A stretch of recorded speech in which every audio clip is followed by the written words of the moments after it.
Hello, everybody. It's Wednesday. Welcome back to the Abomination Vaults, Eyes of Empty Death. I'm your GM, Steve, and I am joined by Mike, Rick, Richard, and Nina.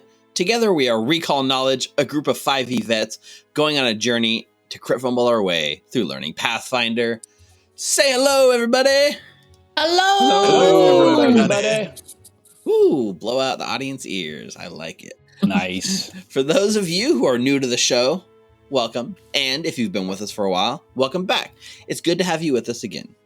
And unfortunately, we did miss recording last week's episode during Christmas. So even though it's a little late, I just wanted to wish everybody watching who celebrated Christmas last weekend a safe and Merry Christmas, including all the cast. I hope things went well for you guys and you were able to safely hang out with your families and nice Christmas. All of our patrons and our viewers and our listeners. You know, hope everyone has an awesome New Year's as well. I don't know if the cast has anything you want to say for it. This is a good time to plug it. It's the holiday season. Just happy holidays and happy New Year's to everyone. Stay safe. Merry Chrysler. Chrysler indeed. Okay. Don't go to Times Square, right? If you can avoid it. And if you find yourself held hostage, look for police and let them know you're being held hostage and forced to attend Times Square. All right. I feel like there should be a warning every year, regardless of COVID. Yeah, that has nothing to do with COVID. This is just a You general... never go to Times Square. At one time in my life, I thought I'd want to experience it. But now that I'm older and wiser, I've come to realize I do not want anything to do with it. Agreed. Well, we got a lot to do tonight. You know, we left off at a cliffhanger a couple weeks ago, so let's get to our business. First up, our first announcement. The first sponsor for tonight is Molten Hosting. Molten Hosting. Yeah, the cast already knows it's coming. Molten Hosting continues their sponsorship of Recall Knowledge, our official hosting service for Foundry Virtual Tabletop. And, guys, believe it or not, amazingly, this is 100% true, Molten Hosting gave us quite the scoop. They have a new pair of mascots for the website. Wow.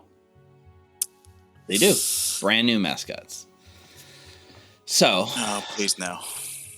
Oh, please, yes. No. So, without further ado, I'd like to introduce, straight from the streets of the internet, the Molten Homies. What's up, players? It's your boy, Richie Rich, back at you for another freestyle rap. And with me, give it up for the one, the only... Nasty Ninna in the house. All right, here we go. Straight from the internet, always hiding from a virus. You don't know real fear until you're looking in its iris. You'll never catch me slipping. You know we always boasting, cause we never get caught without Molten Hosting. You might put me in the corner or shooting on the hoops, but thanks to my homie, I ain't have to forward my ports. So go ahead and take a run at me. I ain't scared if you act up. Because of Molten Hosting, I got my nightly backup. Molten got lots of plans. You got 3 tiers to choose from. I get down with the elite cause my teeth are platinum. I'm all up in space like the Northern Lights, cause when I rock the elite plan, I got 20 gigabytes. When you're rolling with Molten, you can roll with me. Use code Recall Knowledge, One word. and you get your first month free. Mic drop. Boom. Boom. Rolling with Molten Homies. Rolling with my Molten Homies. Yeah. Let's say Yeah. This might be either the best, worst, or both thing we've ever done. you guys were good, man. I liked it. I'm pretty sure it's both. That was a good rap, man. This is probably the only VOD I'm not gonna watch. Don't worry, it's okay. It's not like this is on the internet forever. That's true. So, You guys are my homies. Just remember that, homies. This will never show up on the front page of moltenhosting.com. Oh, for all of us, for all of our viewers, thank you for watching this entire time. I'm sorry you had to go after this. Yes, well, thank you, Molten Homies, for bringing us the word from the underground. And thank you, Molten Hosting, for putting up with our nonsense and sponsoring us and our show. For all new users, use the code RECALLKNOWLEDGE, that's one word, during checkout and receive your first month free. Head on over to moltenhosting.com right now to check it out and have a Merry Christmas, Molten Hostings and Molten Homies, and a Happy New Year. I'll have my revenge for this. Merry Chrysler. You'll never be able to top this. All right.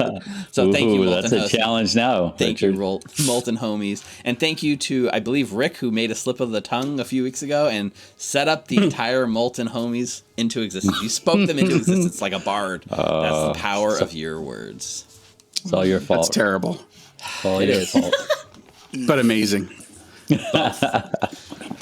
All right. So our second sponsor, moving on. How can we top that? We should just not try, but we're going to. Second sponsor of the night is the Rollsmith. Rolling. Roll and keep those dice rolling. The Rollsmith is a maker of awesome virtual dice for you to use in your Foundry virtual tabletop games. You can use these dice as an extension to the free Dice So Nice module, and they really take your dice customization to the next level. So, like last session, in honor of the holidays, for one more time, we're going to have another holiday roll-off contest. Make sure I have the right dice. Yeah, everyone set your dice to the Holy Day dice set. Thank you, Coach Reed, for the subscription in chat. I see you on a 7-month subscription. That's awesome. So everyone, go and make sure you have your Holy Dice set, because if you roll a natural 20 without the Holy Dice set, I'm not going to count it. So, Holy dice. as with last session, each player is going to use the new Holy Day dice and is going to take turns rolling a single D20. Whoever manages to roll the highest out of the group wins an extra hero point for the night that they can gift in spirit of the holidays to any other player. Mukta didn't need it last time on the first round of combat. It took him until the second round of combat, so we don't need to need it in the first round? Hal. Yeah.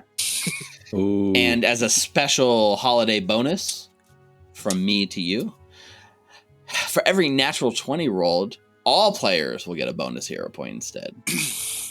I think me and Ninna should roll with advantage for having to do that just now. No, you should roll with disadvantage because you're so awesome. You've already peaked in your awesomeness. What's Yes, you got to roll with fate. What's advantage? It's Fate, called yeah. Fortune, I think. Fortune. So, I have activated our Rollsmith set. I'm gonna come over here so that the audience can see. If you're listening, you're gonna have to use your imagination. But if you're watching, you can see our awesome Rollsmith setup. So we're gonna go cameras left to right in order to keep it simple. Rick, if you please, start us off with a D20. Oh, Ooh, that's I saw an 8. that 20 For right just there. a moment, it was hovering on the 20, Oh. taunting before dropping off.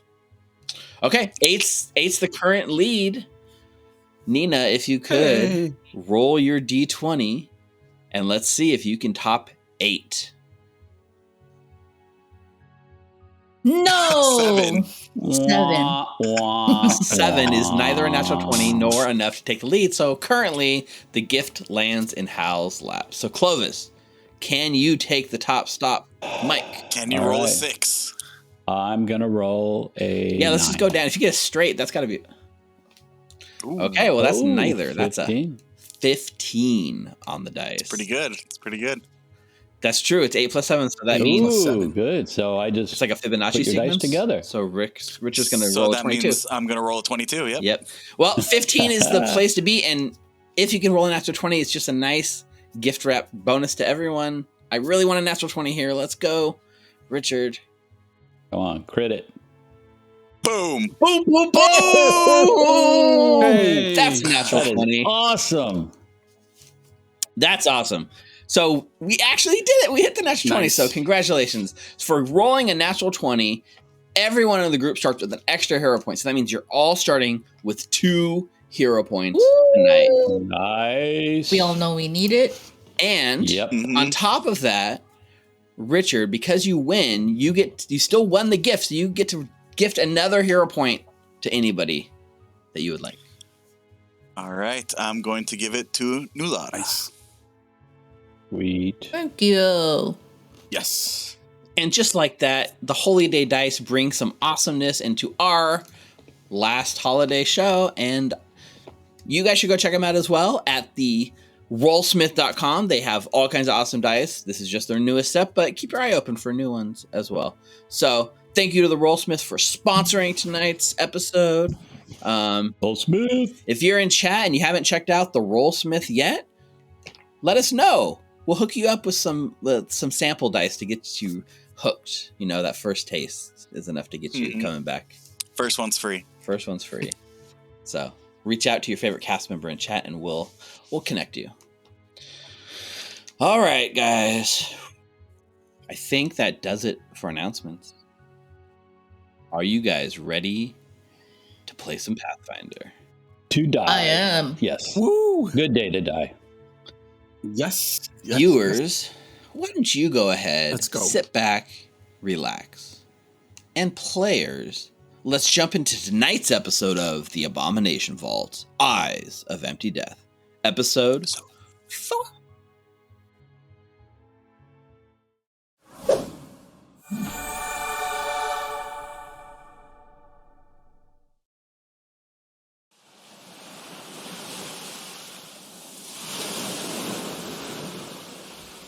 Beneath the quiet fishing town of Otari, something sinister has awoken. The sorceress Belcorra Ravirex, destroyed nearly 500 years ago by the Rose Guard, has returned. Her spirit will not rest until it finishes what she started so long ago. The destruction of Absalom, and with it, Otari. A band of heroes have united to answer the call, delving beneath the mysterious lighthouse known as the Gauntlet. Together, they discovered a dungeon that Belcorra called the Abomination Vaults, originating from a site where their outer goddess Nimbaloth once brushed against this world. During their adventures, the heroes have managed to dispatch cults dedicated to the Ghost Queen, the self-appointed guardian of the lighthouse named Volek, a flesh warper conducting strange experiments in his laboratory named Jafaki, and most recently, a contract devil named Eurevian, general to Belcorra's armies, now sent back to the Nine Hells. With the pathway cleared, the heroes of Otari must take up their weapons one last time, descend down into the lowest levels of the Abomination Vaults, and face off against Belcorra once and for all, hoping to find a way to put an end to her vengeful quest. Will the heroes succeed in their task? Or will they, like so many before them, finally succumb to the Eyes of Empty Death?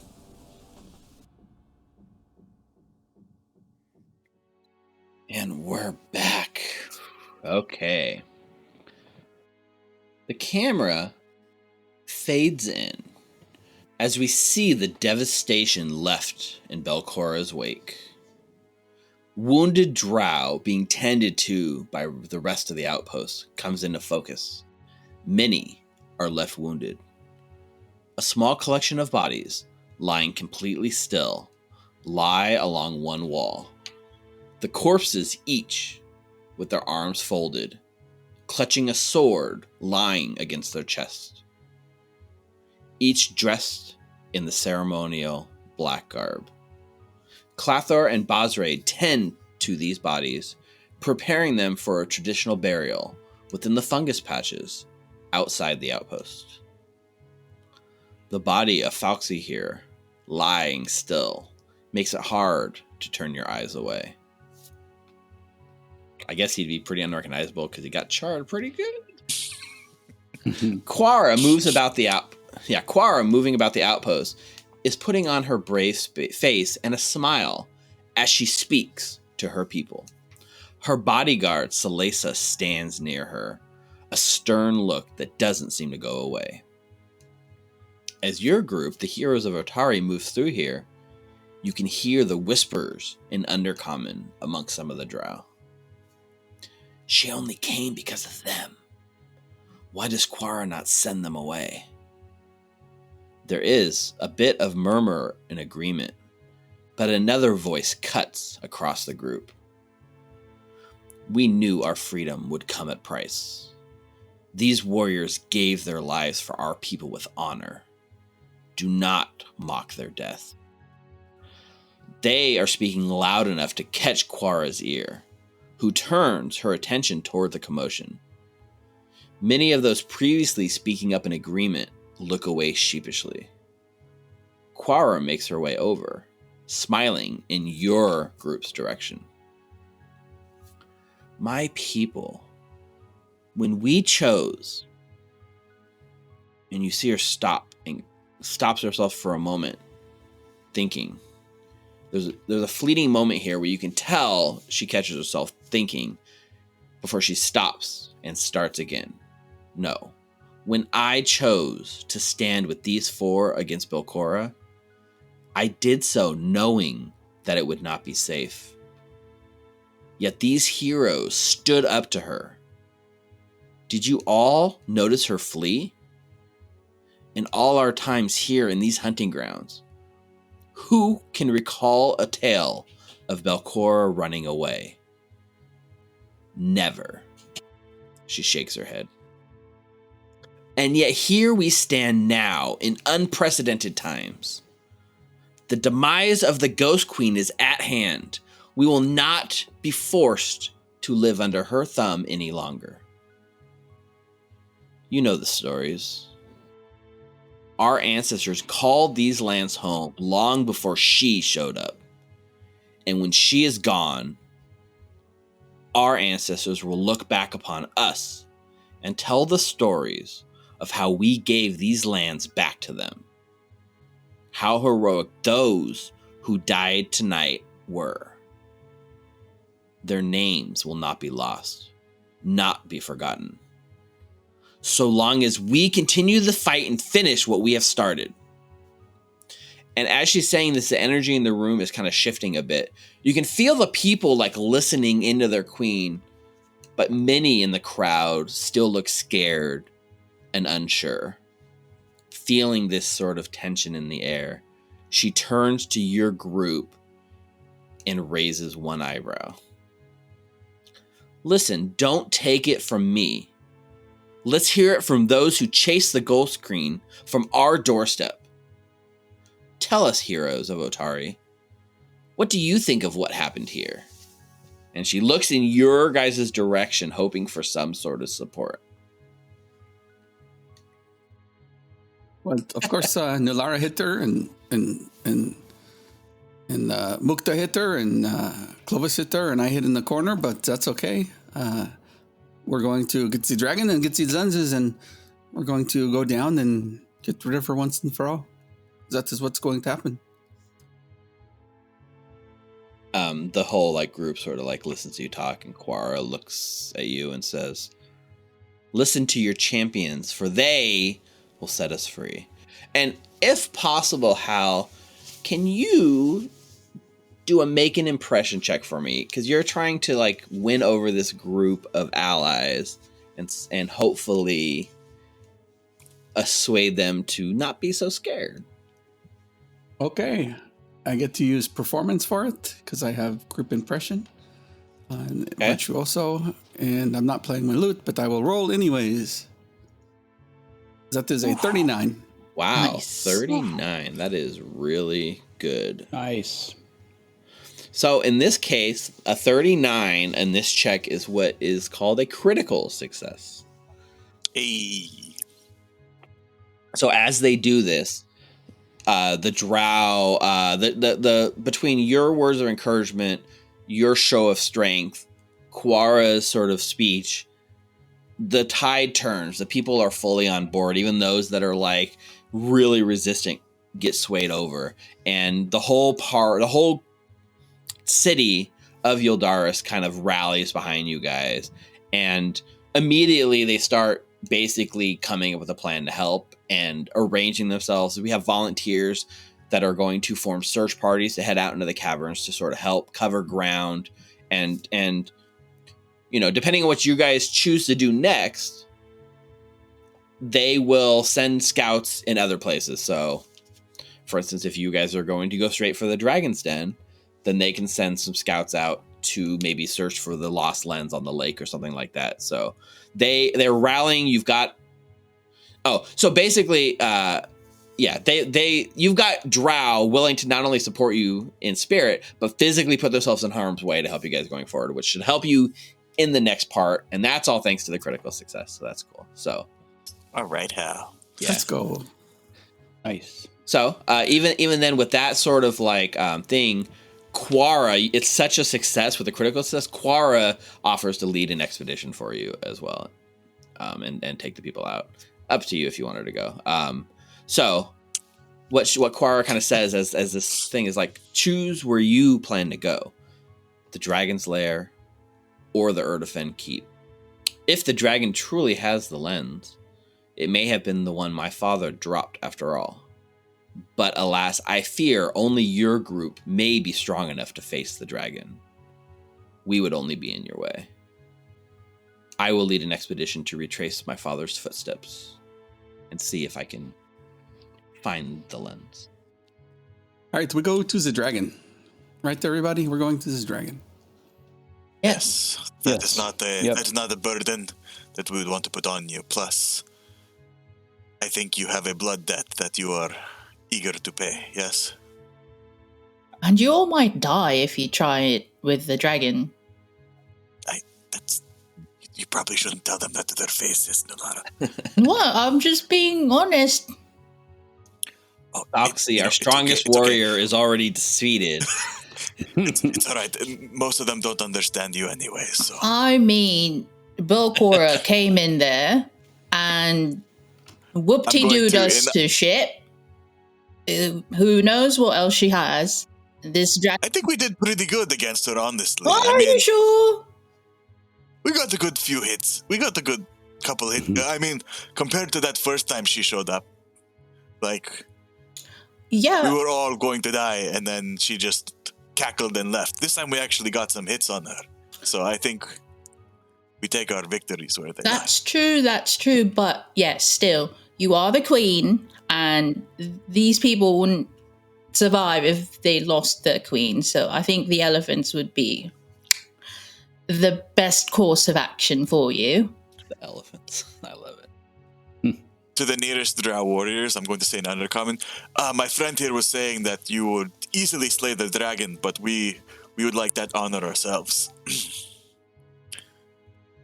We will allow the heroes of Otari to do their hero thing. We'll go check out the lake. Natural 20 diplomacy check. With a -3. Yeah, because of the stupefied. It's effective. Stupefied. Oh yes, please don't die. Don't do anyone any good. Yeah, we don't plan to die. So that allows you guys to prepare for the dragon. So they will send one person to lead you to the outside of the dragon's lair through the mushroom forest. So take a minute and discuss strategy, plans, any spells you need to prep, anything you guys need to do before we head out. Now's the time. Clovis, were you going to make Nulara smarter before we get in there? I think we should try. I think so too. At least before we finish our rest, maybe, so. Yep, I agree. Dragon. I mean, no offense, Nulara, but... What do we need to do? No Do offense the on medicine what? check on her? No. Nothing. There's a spell that we talked about a couple weeks ago that fixes the problem, right? You had to prepare the spell as part of your daily preparations if you wanted to remove it. Yep. I know we talked about it. What was the spell again? I believe it was restoration. I think I did. I was getting ready to fight and that was a 3rd level or 2nd level spell? I don't remember. It was 2nd, I believe. Yep. it is. No, it is. This dragon is probably going to be like that lake dragon that we fought before. But Restoration bigger? is second level spell. Bigger. Yep. So, and this would give her 2, right? So if I prepared 2 restorations, I could actually maybe get her back to normal. Yep. Yeah, which is what I'll do. Well, I you know just we have talked to about it, but prepare it and then cast it twice. yeah. I have to Well, prepare no, that's it not how it twice. works for druids. No way. Yeah, Ooh. druids, I got to prepare it twice. Once I cast a spell, it's done. Yeah, That's right. you'd have to. Unless it's a cantrip. So Would that put you at a severe disadvantage for the dragon? no, it's second level spell. So I think you guys are the fighters. I'll throw some stuff at it. Right, I'm not sure, but I mean, actually, no, I have a pretty good idea about second level spells now. Hey, Seeing as I'm a I'll throw master, some acid on it. seeing as how I'm a master in the arcane now. Yeah. Wow. Okay. Okay. So if you would like to cast in those restorations, yeah, I mean, I'm reading it. I don't think it's a counteract check. I think it just happens. So Yeah, that's what it looks like. Yep. So by reducing a condition, you can reduce the stupefied condition by 2 for each casting. So that reduces New Lara stupefied by 4, and you're back to your charming self. Oh, I was going to tell Quora how attractive she was. Thank you, Clovis. You already did. Oh, that would not have been I good. did? Well, that could maybe go in my... Then you asked her if she wanted to go to the bathroom. Oh, yeah. You went like this again. I did? Yes. I don't think that's how it works, Clovis. Never mind. No, but that's what she did. That's I what will she- say too, that's like what she thinks. as you have the stupefied condition removed from you, you kind of start to feel like this constant paranoia that something was always watching you in the room you're in. Like you just felt yourself constantly like checking corners of the room, even more than usual, and that kind of like is with this weight is lifted off your shoulders, and you realize the Oh, paranoia that you had. I was waiting for voices to come in again, but they didn't come. Hmm. Thank you. Welcome back. Thank I am glad you are back with us. Very cool. So, any last minute preparations you guys need to talk about? At some point So- during the night, I'm going to try to sneak up to Nulara and go, Nulara. I'm going to pull out my sword. Just go. That's fucked up. Okay. Fuck you, So, Otari. what happens when the dragon flies? I mean, we're underground, so it's not like, wide open skies. So, It's I mean, it can be a bit of a problem in the desert with vast expanses and no place to hide. But if you have caverns, it's still a fucking dragon. But I mean, yeah, I would Should say we worry about clumping up? Should we scatter out ourselves once we get into its lair? I will be at the back. I think so. I think I'll be in the back with you too, Hal. if I could, I don't know. It'd be ideal if I could get in some sort of position Hmm. ahead of the fight, but From afar? that never works out. From afar? From a far corner or something, you know. Yeah. Unless I go in there first, I can throw a fireball at it. I'm sure that would kill it. Maybe try a cantrip first to see if fire works.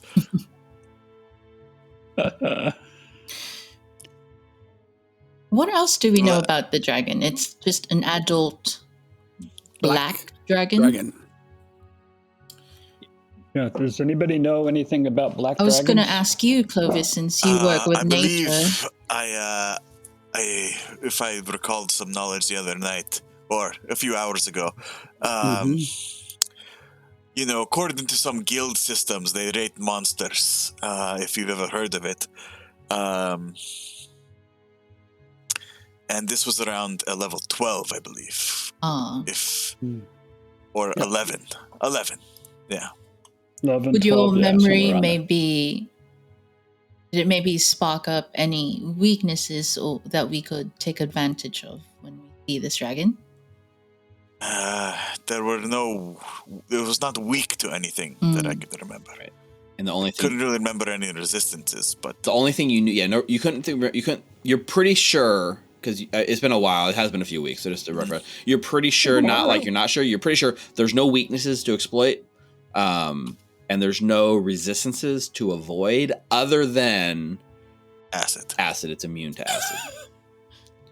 Yeah, Clovis. Acid splash is off the table. All right. Oh, okay. Better For the unprepared. dragon. Maybe not for For the dragon.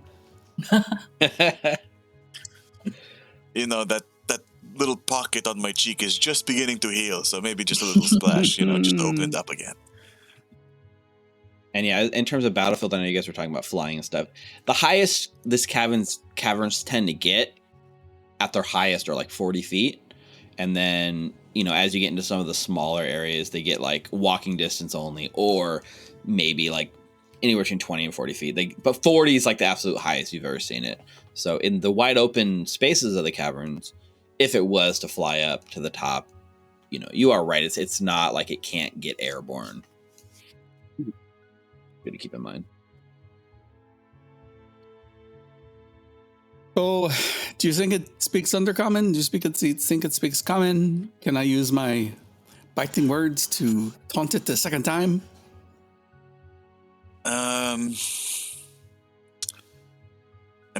think dragons are known to be intelligent enough to speak. Whether this one, we're in the underground area in which these lands are called. That's definitely not the Underdark. The Darklands? The Darklands, yes. I would assume it speaks Undercommon. Well, I guess I'll try. We'll see what happens.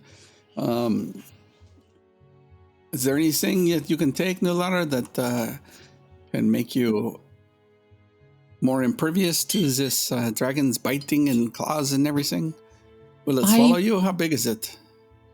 Oh, that's a good question. I believe I still have a bark skin.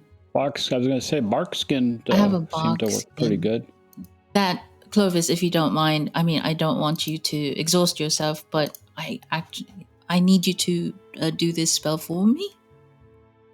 Yeah, I can do that for you. Would that exhaust your resources, though? It's a scroll. No? Shouldn't, no. Shouldn't? No, should not. All right. I shall give it to you. An I think we offer did this item before, to right? someone. I offered it. I don't know if you got a notification. I'm not sure if that Yeah, mod it came up. Oh, it did? Okay, I wasn't sure if the mod Yeah, still worked. yeah. It That's came. cool. It definitely came up. Okay. Yeah, and that's a 10-minute duration. We could maybe do it when we get closer. They don't happen to have any arrows that are specifically made to kill dragons, do they? So you ask Quara, who asks you to refer to her bodyguard, and you go to her and ask if she has any arrows specific for dragon slaying, and very dryly she just blinks, and she says, "Let me check," and she slips away into the back to go look for you. Never comes back. Mm-hmm. I hear when they say, I'm going to go check the back, they're really just taking a break. They can sell They know you. if they have it or not. They can sell you. They can replenish your arrows and bolts and stuff, but nothing magical, unfortunately. I actually did that last session, I believe. Right? Yeah. I was getting a bit low. It's almost funny if she comes back with like one arrow and like carve something, like just like hand scratch something into the wood and says, "Here, Mukta. This will kill any dragon it touches." All right. I'm going to put it in my bandolier next to my Viper arrow. Okay.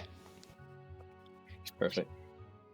All right. So I think at that point there's a sort of like crossfade as you guys are getting prepped for the day, and we see a sort of quick montage as a drow scout kind of guides you through this area. It's really not too far. in front of the drow community, there's like a fungus patch where they've been burying all their dead.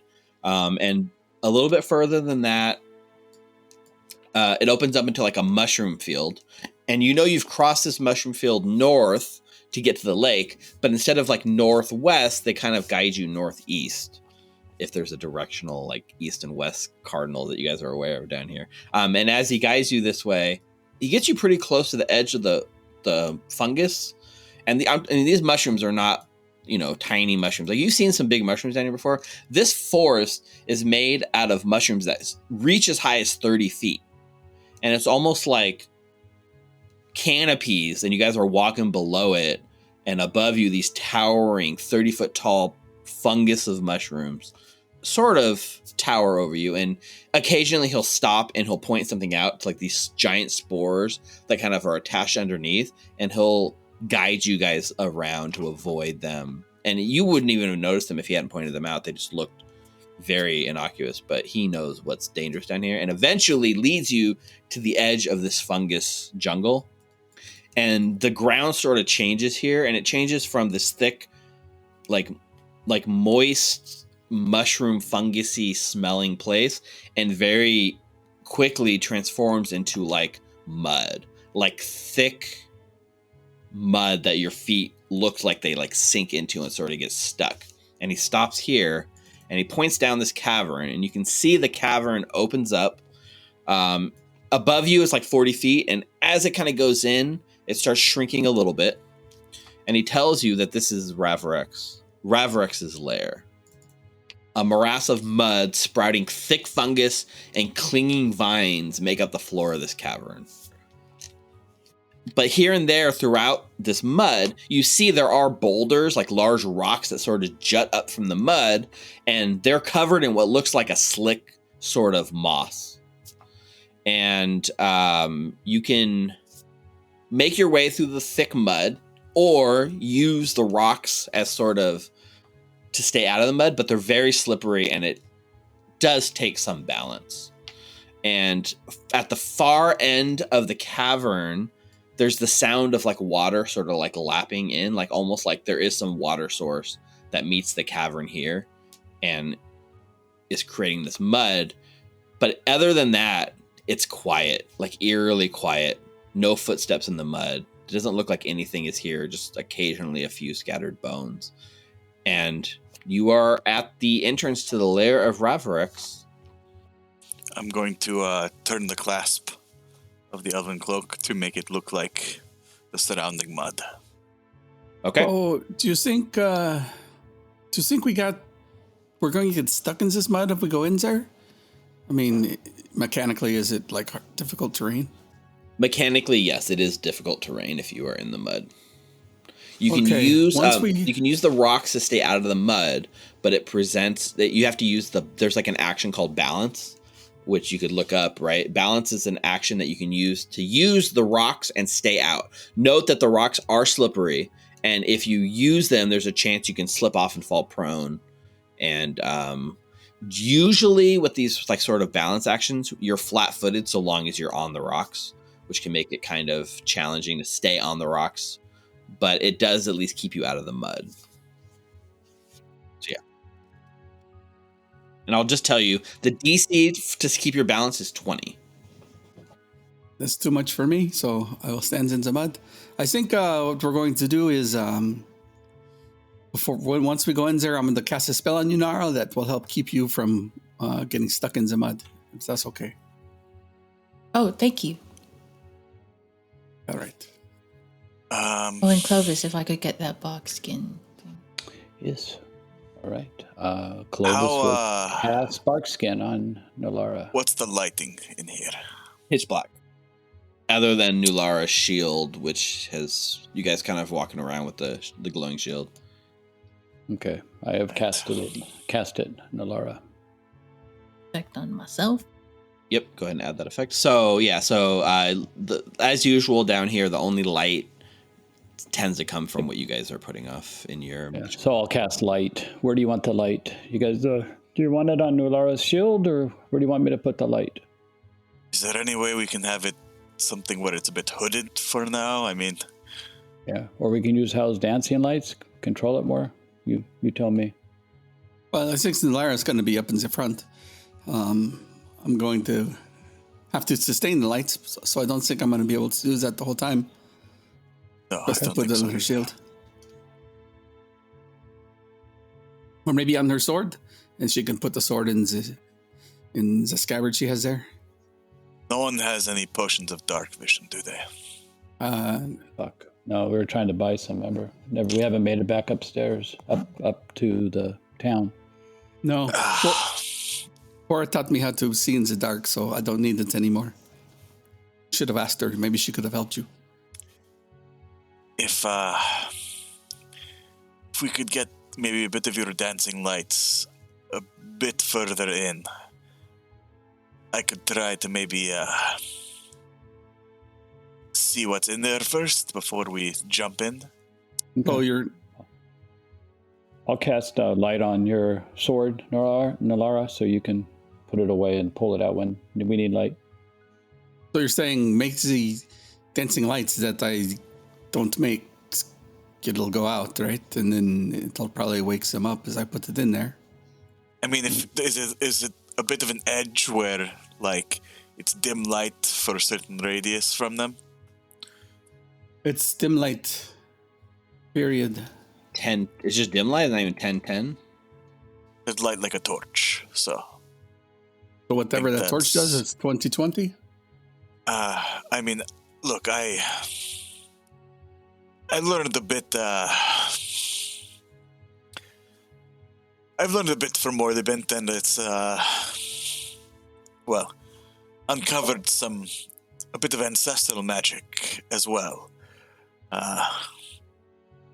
I should show you how to do this. I should show you how to make the dancing lights so you can use it. Oh, that'd be nice. Hopefully I have enough room in the noggin to learn it, but I can turn myself into a small rat. Mm. And maybe try to go in the cavern a bit. The problem is, for some reason, the rats can't see in complete pitch black, which I'm pretty sure rats actually can. Just not you. Because it's really you when you turn into the rat. So what we're saying, you want me to put in the light? That's going to limit me if I need to keep the light on until Nalara gets in there. It's just, I mean, just if we want to try to scout out the cave a bit before heading in. Wait, can Mushi see in the dark? Completely? Yes. Like pitch Yeah, black? there you go. Yeah, we've done that before. And Nulara can also look through Mushi's eyes. Forgotten. As well as I can. We can send Mushi in there. That's a good thought. I like that better than making the lights because the dragon's going to wake up and come out here. Yeah. Let's do that. Let's send Mushi in. Okay. Nulara, I'll give you the honors. You can look through Mushi's eyes. See what he sees in there. Okay. Oh, I've got an idea. Why don't I turn into a rat and I can ride on Mushi? Oh. And Mushi can drop me off somewhere in the cave. That's another good idea. Let's do it. Mushi should be able to carry you. You still can't see in the dark, right? So he can just drop you in a pitch black dragon cave. Yeah, and just wait for you all, and at least there I'm in position. Yeah. Yeah, he doesn't have to climb through the mud. He's right where he wants to Yeah, be. it's not a bad plan. I'm just saying. You'll be alone as a rat in a dark cave by yourself. I like it. You rat bastard. So I'm curious here, right?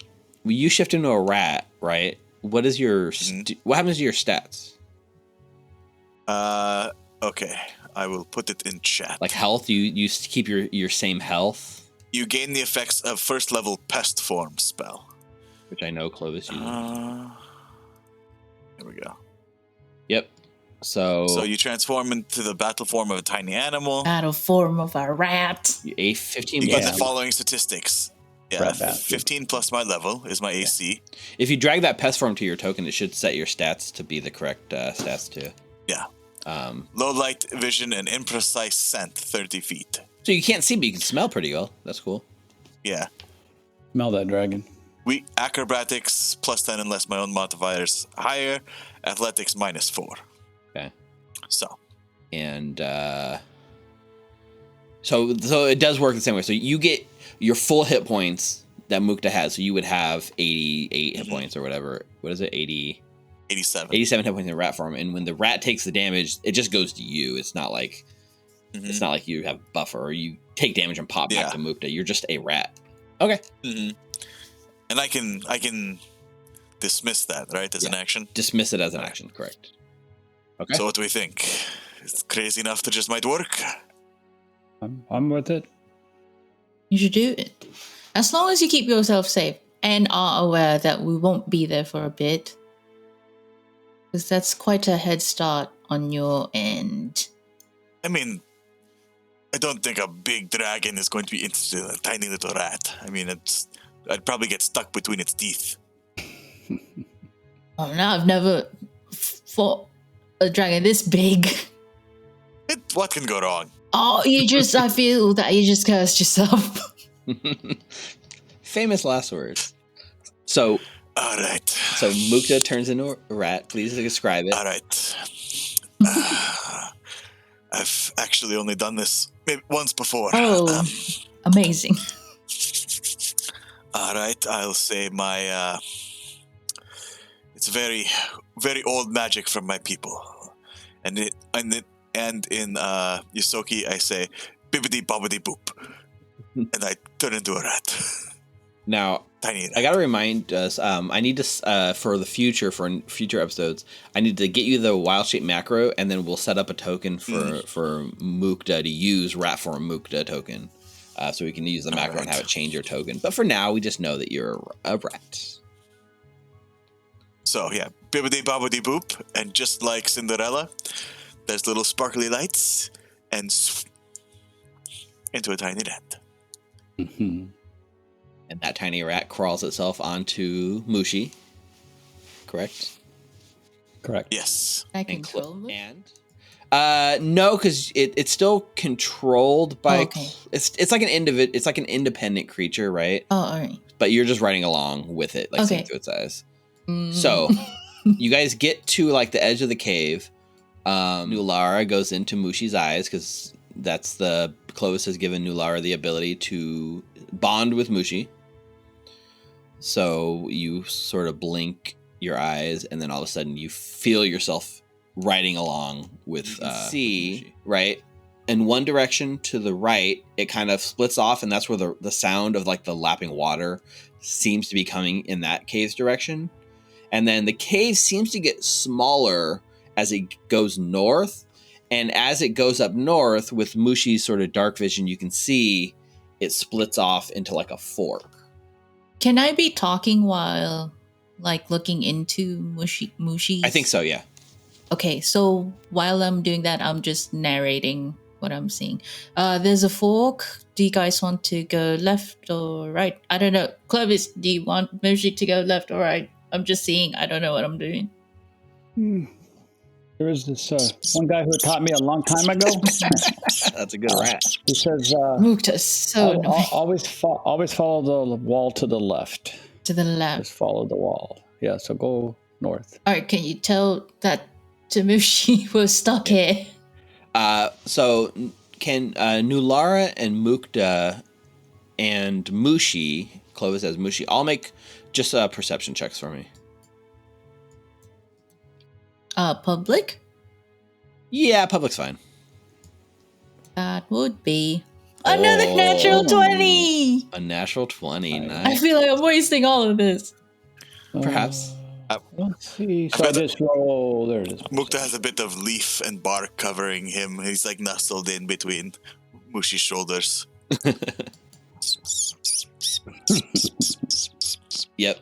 So I think between Mukta and Mushi, neither one of you really is able to pick up anything giving it away one way or another. But Nulara, for sure, you can hear from this sort of fork. One goes off to the right and it gets really tiny, and one goes off to the left. And you can see the claw marks, the way that this cave has been shaped and widened. And you see like in the mud, like a giant footprint. And from deep in that cave, you just sense or you hear the kind of breathing of a large sort of creature, like breathing from that cave. I'm not sure if the dragon is sleeping, but I can definitely hear it. We found the dragon very quick. It's quite a ways away as well. I don't know if I could talk to Bukta, but I hope he waits for us. So yeah, I would have said to find the good. I was saying like to find the good spot. Okay. Because I can't see anything. All right. Yeah. So You can just jump Okay. off whenever you see fit, right? Clovis, I think if Mushi can do it quietly, maybe you can go a little bit more forward. Try to find a Okay. good spot for me. Let's do that. Okay. So you guys go ahead and scoot a little bit up towards Just the end trying of to the cave. find a nice, like, crevice Okay. or alcove for him. So if you want to move yourself forward a little more, you can. So at this point, you try to get Mukta a little closer, right? And Mushi gets Mukta like right around here and like gets down and tries to go quiet. And you hear like a little bit of like jingling. Sorry. You hear like it sounds like coins like falling off like a pile, like clink, clink, clink, like metal on metal, coin on coin. A very familiar sound for Mukta. The coinage, right? And you hear Yeah, he's ready to jump out of that rat form and go run and get you it. hear like the deep breathing, and in like the common tongue, you hear. I guess let me just check. I guess it would be Draconic. Oh, it's saying something I couldn't understand again. Do any of you guys understand Draconic? give me a moment. I have to check my character. No. Nope. Okay. So you hear it like speaking this like tongue. It starts speaking its language, and the sense you sort of get combined with the smelling and the sort of like footsteps and the clinking of coins, it seems to have smelled you guys with its Those were it. Those were it. 39 perception check I gave it. Mukta would jump off and then hide. Yeah. So Mukta, you jump off as a rat, and like there's tons of mud, right? There's like mossy rocks and there's plenty of hiding space for a little rat. But Mushi's currently like in this sort of like tough spot where maybe the dragon's about to notice it. Pull him back. Should I make a stealth check? Yes, go ahead and make a stealth check. And I'm always guarding against special senses. So. Well, that's a good call out, actually.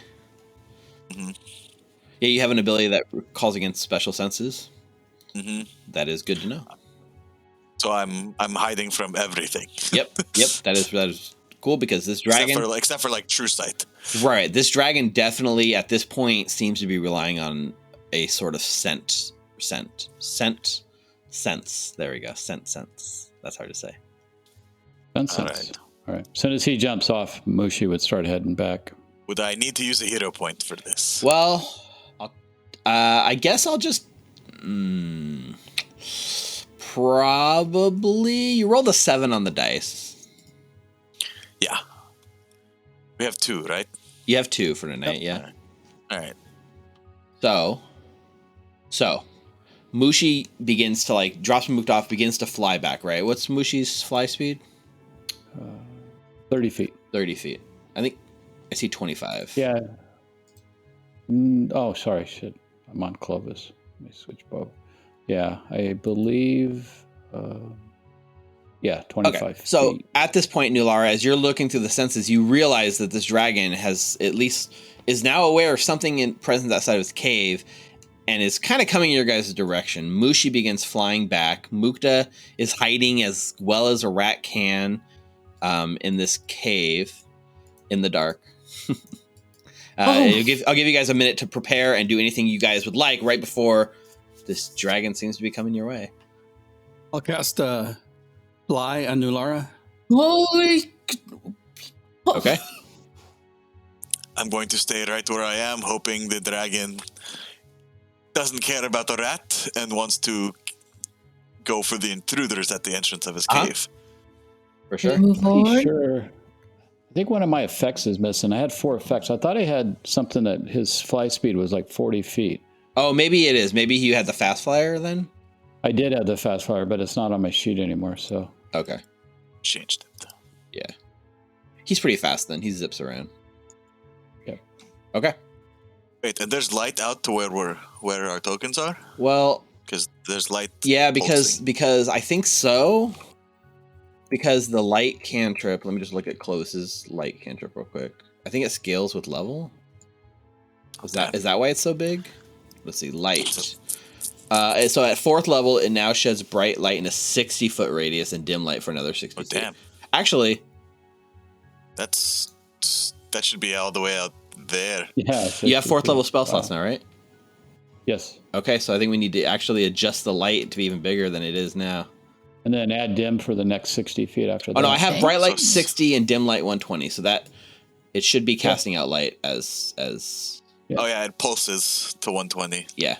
So it looks like it's set up right. So yeah, that light spell lights up this whole cavern. So at this point, unless so the only person, let's see, Nalara has that in her scabbard, right? was it on the blade, on the shield? How are you doing it? On the blade. That's now Yeah, sheathed. because we wanted it to be dark until Got we're it. ready yeah. to storm. So So there wouldn't be any light there right now. Actually, yep. So that would be zeros. Oh wait, let me just do this. you could probably leave it because she's gonna pull it out in a minute. But we'll pretend it's dark. I know it's a hard concept, but Interesting. Yeah, that's fine. So everyone at this point, so you guys are all like stuck in the mud. Nobody's trying to balance on the rocks, right? Everyone's just the 3 of you guys back there are just We're like in the mud. stuck in the mud. All right. Can I I- carry yeah, them yeah. since I can fly now? Can I carry both Hal and Clovis? So you At least can, closer? depending on if your hands are free, and we'd have to calculate what their bulk is, No. right? Because Clovis, equipment rise, Clovis has 8 bulk. So you're actually walking around. You're already encumbered, Clovis, because you have 8 bulk, and you can only carry a max of 6. So you are already weighed down by your equipment. So that would be 8 bulk from Clovis. And then from Hal, it would be 4 bulk. And then they're medium creatures, so they think they count for full bulk each. So you'd be adding like 20 bulk to your speed, and I don't think you're that strong. So unlike 5e, this has very specific rules Yeah. about bulk and stuff, Like right? not And just carrying half things flying. speed. Okay. I'll So- be struggling. At this point, I'm going to ask for everybody to go ahead and roll me initiative against this dragon. Okay. loading. Maybe if you can pull it out. By the way, Mukta's definitely not in the mud. He's in the he tried to get into a rock. Into a rock. Yep. Like a little like crevasse. Yep. Oh, terrible. Actually, in this case, I will say that because there's not many chances for you to use this, Hal, but you have like a gladiator ability, right? So if there's somebody watching, you get like to use performance for initiative. Is that correct? That is right. So there is one person not involved in this fight that is watching as an audience from the safety of the shores, which is your drow scout that is hiding behind a mushroom, like watching this. I will allow you to roll your initiative with performance because you haven't got a chance to, and I don't know if there will be many chances to, but this is one of the rare chances where you can put on a show. Ooh. All Nice. right. I will update your initiative to 38. And Mukta got a natural 1. Did you? I'm a rat. Nice. It makes sense. Get it out of the way. You rat bastard. Well, all right. So, Let's hope he doesn't like to eat rat. yeah, let's He wants a shift this. snack. Well, first of all, we got to see if he even notices you. So, as he sniffs and he starts speaking Draconic, for his turn, he spends 1 action to stride. And you can tell, like, where he is in this cavern, it's kind of a small opening to get back there, right? So he can't even do his full wingspan. He can't even fly. He's stuck like squeezing through. So you see him like his big body hitting against the rocks. You hear it, Mukta, smash, smash, the rock kind of crumbling as you can feel the large presence of a dragon step right over the top of you with its nostrils flaring. Because of your ability to mask your scent, he does not notice you. Ooh. Yes. So he uses one stride to sort of squeeze to here. Oh, we're going to see him. Oh, there he is. Well, you don't have any Jump on light, his right? Because back. you still have your blade Jump sheath. on his back. Correct. But you have But she has dark vision. Everyone has Yeah, dark so do vision I. except for Mukta, right? Does I Clovis? think you can also. I thought Clovis No, has I don't. low light. I do not You have dark don't. vision. Just only if I'm looking through Mushi. Okay. So you can hear it, right? This large imposing presence. And he sees the lot of you. Sniffs in the air. Makes eye contact with you. You're no longer super hidden at this point. And I think with the second action, as the cave opens up here a bit. Man, he's fast. Okay. I looked at his speed. I'm like, is 50 correct? I guess 50's correct. Damn. He takes to the sky as he flies out here in the kind of like above you guys in the middle of his cavern and takes out off the mud and gets in the air with big wings. You can feel the wind from his wings beating as he rises. So this cavern here, it's probably about 30 feet tall where you are. So if he goes up, he's probably, with his size, probably a good 15 feet over your head. Maybe like with your height being like, it's about 10 feet above you. And yeah, we'll say he's 10 feet above you. And as he does, he gets there and he just goes, and this time after seeing you guys, he switches to common and he says, "You've brought me dinner. Delicious." With a surprising burst of speed, because he's got freaking 120 fly speed, by the way. Oh my flies God. right over the Holy top, gets above you guys, and lashes with a tail attack at Nulara. Okie dokie. This is his third Reactive action. shield. Yep, it's a 41. That's a crit. 17 on the dice. So 18 on the dice plus 23. You can get your shield up if you want a reflexive shield, right? Yes, I do want it so that I could still do my shield block. Okay. So the tail hits. Let's roll damage. It's a crit, by the way. Oh, it's a crit. Good point. Mm-hmm. I will roll crit damage. That's right. It is a crit. Jeez. Yes, sir. Even with the shield up.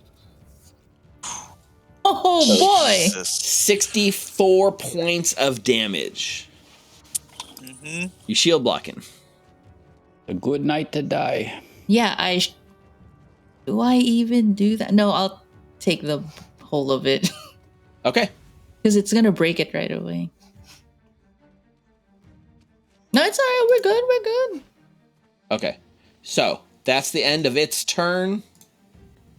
That takes us to Hal. Okay. Hal is going to. Oh, wait. Let me just switch. I didn't actually switch. I never switched over to the battle screen on the stream. So let's switch over to the battle screen now that we're in the middle of battle. You don't have to imagine in your mind anymore. I'm going to reach over and lay on hands on Nulara for 30 healing, and you get a plus 10 movement speed and plus 2 to your sweet. AC. Thank And you. then I'll Nice. also cast haste. I hated flying Nulata. It's going to be a crazy fight. Yes. Oh, and you had bark skin, right? And Because barkskin. Oh, yeah, I do have. That's right. Yep. So -2. Oh, that's right. -2. So that's right. Don't forget to remind us to minus damage. Wow. Okay. every bit helps. That's true. One extra action. That's my turn. All right. That takes us to Nulara. Alrighty. Thank you, Hal. First action, I'm going to fly up right next to him. Whoosh. Fly up. You meet his gaze. Let me check something. Does he have an attack of opportunity? Nope. You're good. Oh, nice. Okay. And then first action, I'm gonna hit him with Encore's Blade. Hasted. Yeah. First one, hit him with Encore's Blade. Please go for it. Using a hero point for that one. Target him as well if you can. What was the roll? A natural 1. Let's get those Mukta fails in chat. This is the first round of combat. Okay. Opening crits from enemies and the Heroes of Otari. Name a more iconic duo. Followed by natural 1s. 27 to hit. So you swing out, your 27 clings against the side of this beast, and Ankara's blade just bounces just off of its thick scales without hurting it. I see. Okay, so 1, 2. So my third and fourth, I'm going to use 2 actions with a power attack. Okay. That will be... Damn, 21 to hit. 21 is actually a critical miss. Oh, does he do anything? Does he have anything? Luckily, it does not seem like he does. Okay. That's the end of my turn. All right. You look cool flying up in the air. Cool. With the blade out, now the whole cavern fills with light, right? Oh, sorry, I even forgot to say Mukta that. and Clovis can see. Oh, actually, one thing I actually forgot to do, as it comes into all of your presence, especially now with the light revealing itself to everyone, it has this like imposing aura about it. It's a freaking dragon, right? Everyone needs to make a will saving throw for me. A DC 28 will save. Ooh, no. natural 20. You're unaffected by the presence. Clovis, you succeed. You are only frightened 1. Mukta, you succeed. You are only frightened 1. I will add those to your tokens. What does frightened 1 do to me? I believe it gives you like a -1 on something or other. And then, unlike your attack rolls, spell attacks. All right. 24 will be a failure. I'm going to use a hero point. Okay. Go ahead. Will. Yes, there is. Just started playing again. It was. Oh, nice. 35. Okay. So you are, that is a success, and you are only frightened 1. So everyone's frightened 1 except for Nulara, who is unaffected by this dragon. Perfect. Okay. And that was all 4 of your actions, correct? Yes, sir. That brings us to Clovis. All right. Clovis is going to cast Earthbind. Oh, yes. I went from a 29 to 28 for being frightened. It makes your DC go down by 1. Interesting. Okay. Yeah. Using the way sure did. You hamper the target's flight with effects based on its fortitude save. So the creature has to make a fortitude saving throw. DC 28. Yeah. All right, let's see. 38 is a critical success. So that means the target is a plus 24 unaffected. That's one thing I'll say about Pathfinder when on these saves, on DC saves and stuff. Most of these creatures are like this, 24. So it's hard. Well, it's very I will say fortitude saves seem to be one thing it's good at. Most creatures will have at least one save it's good at and one save it's more weak at, and maybe figuring out that is half the caster meta game, I guess. So no more fortitude save spells. Right. So it would have been a regular success if it wasn't for the frightened effect, but then the frightened effect brought it down to critical success. So it's unaffected. Yeah, gotcha. Yeah, a lot of Clovis's does frightened spells are less than 1 per round. Yes. Oh, it does. Oh, that's good. At the end of your turn, the beginning of turn. Did you hear that, Steve? It's at the end of your turn, I believe, right? Okay. So mine would be gone then? At the end of your turn, it will be, yeah. Yep, my turn's over. Is that all your actions? Yeah, I raised my shield. Oh, okay. And then I ended my turn on the tracker. Rat Mukta. At the end of your turn, value of frightened condition decreases by 1 unless says otherwise. And for the dragon, it doesn't say otherwise. Come on, you rat bastard. Get him.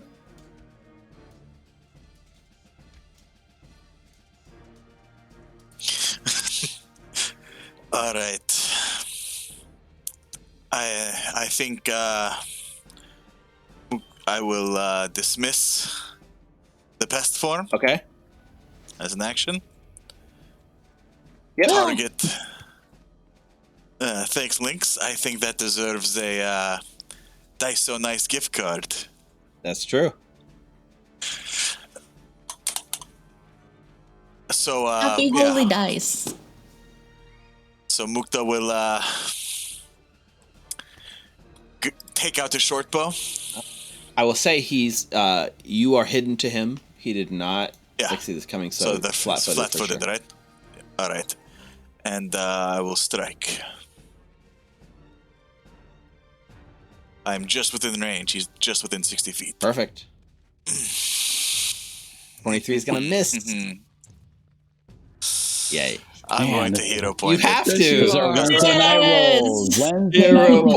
Hero point. All right, cash it in. Make it worth. You forgot to use the magic dragon slaying arrow. Yeah. Oh, it was so close to a natural 20. Yeah. 25 is going to miss. If anybody can give hero points in the audience, please do. We will need them. Blink. Right off the thick scales, the arrow like falls down and sticks it in the mud. Third action. I'm going to aid Nulara with a feint attack. Okay. One feint attack coming up. All right. The dragon. What did we say about being bunched up? Right. Well, he came here. I think he flew really fast, right? So at this point, the dragon is like tie to eye with like Nulara and Clovis and Hal's down there. Is flying. He says, "You can leave just one, and the rest of you can flee. I'll accept just one sacrifice." And he breathes in very deep. His chest puffs out, and you see like a green glow building in his throat as he unleashes his dragon breath action. Of course. This is breath weapon. I imagine it's got to be an interact action. Or no, I guess it's more of a strike. It does not have the interact tag. It's like an innate ability. So. Yeah, I don't think it's possible for Nulara to interrupt it. So he breathes out, and what he's going to basically do is put out from here a line of acid that shoots through Nulara, through Clovis, and just continues on past you guys. Like he like arcs it. It just misses right past Hal, so he can't hit Hal at the same time. Okay. Let me just do this real quick. I'll put it in chat. Damn it! I was gonna move. I should have done that instead of my shield. Yeah. Luckily, you have some acid resistance, don't you? Yeah, sure. So the acid goes in a line right through Nulara and Clovis. So I need you guys to make reflex saves. Basic reflex saves. Now, if you remember anything about basic reflex saves, if you critically fail, you take twice the damage. But if you critically succeed, you take no damage. I'm going to use a reaction. I'm going to use like a reactive shield reaction. Okay. Yep. I'm going to use a hero point. Perfect. What? Oh, that's a critical fail. Point that. All right, Clovis rerolls to a 25 saving throw. Nulara had a natural 1, rerolls it to a 30. Perfect. The DC is 30.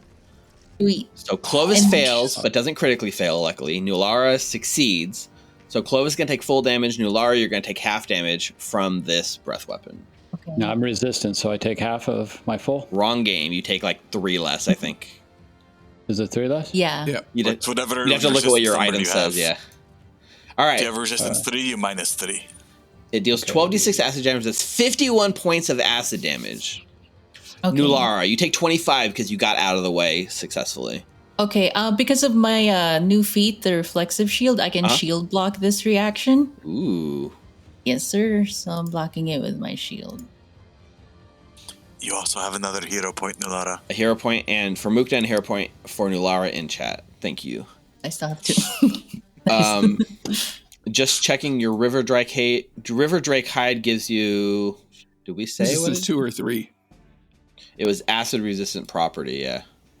So +4. We'll look at it. It's either 2 or 3 less. Okay, so yeah, your shield, the acid washes over your shield, which reduces the damage you take. And that uses 2 of its 3 actions. We haven't hit it once. Right. Nope. And with its third and final action, it makes a jaw strike at Nular. Okay. Ooh. Fucking A 19 on the dice for a total of 44 to hit. That's another crit. It's another crit. Even with the shield race. DM is rolling too And good. before I click this damage, I just want to say, rest in peace, Nulara. It was a 12 and an 11 earlier. Oh, whoa, it's a draw. Same fuck. one. So 64 points of damage, 14 of which is acid from the teeth, and 50 of which is actual physical piercing. E? You're not down. Nope. Amazing. Oh, yeah, even with the plus, because you had a plus bonus from Hal, right? But it still would have been a crit because it was a 32. It was 4 over your AC. Okay. Well, 2 over my AC. Yep. It was 4 without the 2. Yeah. So, okay. So that brings us to Hal. All right. Damn. I'm nervous for you guys. I'm gonna obviously soothe on Nulara. Come on. Oh, thank you. 36. Oh, I gotta say this too. Sorry, I'll tell you after your turn. 36 on Nulara. Okay. 36 healing. And then I'll reach over and cast Winning Streak on Clovis.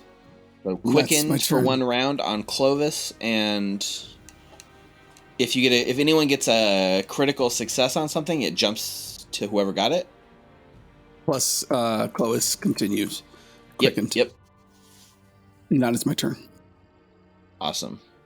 All right. Nulara. Okay, first action, attacking the dragon with Encore's blade. Uh-huh. My feint attack goes off. Your feint attack does go off at this point. Yes. Go ahead and make that deception, I believe, is what you're using. 19. Almost 1 an off 18. of being critical success. So he But does it doesn't do anything. doesn't do anything. Doesn't give you any bonus. It's alright. Okay. So that would be 39 to hit. Okay, 39. We're getting somewhere, guys. 39 is a Nice. hit, Sweet. just not a crit. So that's 18 points of slashing damage. Okay. Alright, he only has 20 hit points, so we're almost there. Well, he takes the full 18. Okay, Not resistant to it perfect. at all. All right. And then second attack, doing a power attack on this. So 2 actions. Uh-huh. Another one with Encore's blade. That is, I'm going to use a hero point Let's hero point it up. as There's well. a 23. Let's change that to a 34. 34. Yes, Does that's that a hit. Sweet. Hit, There not a we crit. go. That would be 23 points of slashing damage. Takes it. Takes the full 23. Sweet. And then I'm raising my shield. Okay. Very good.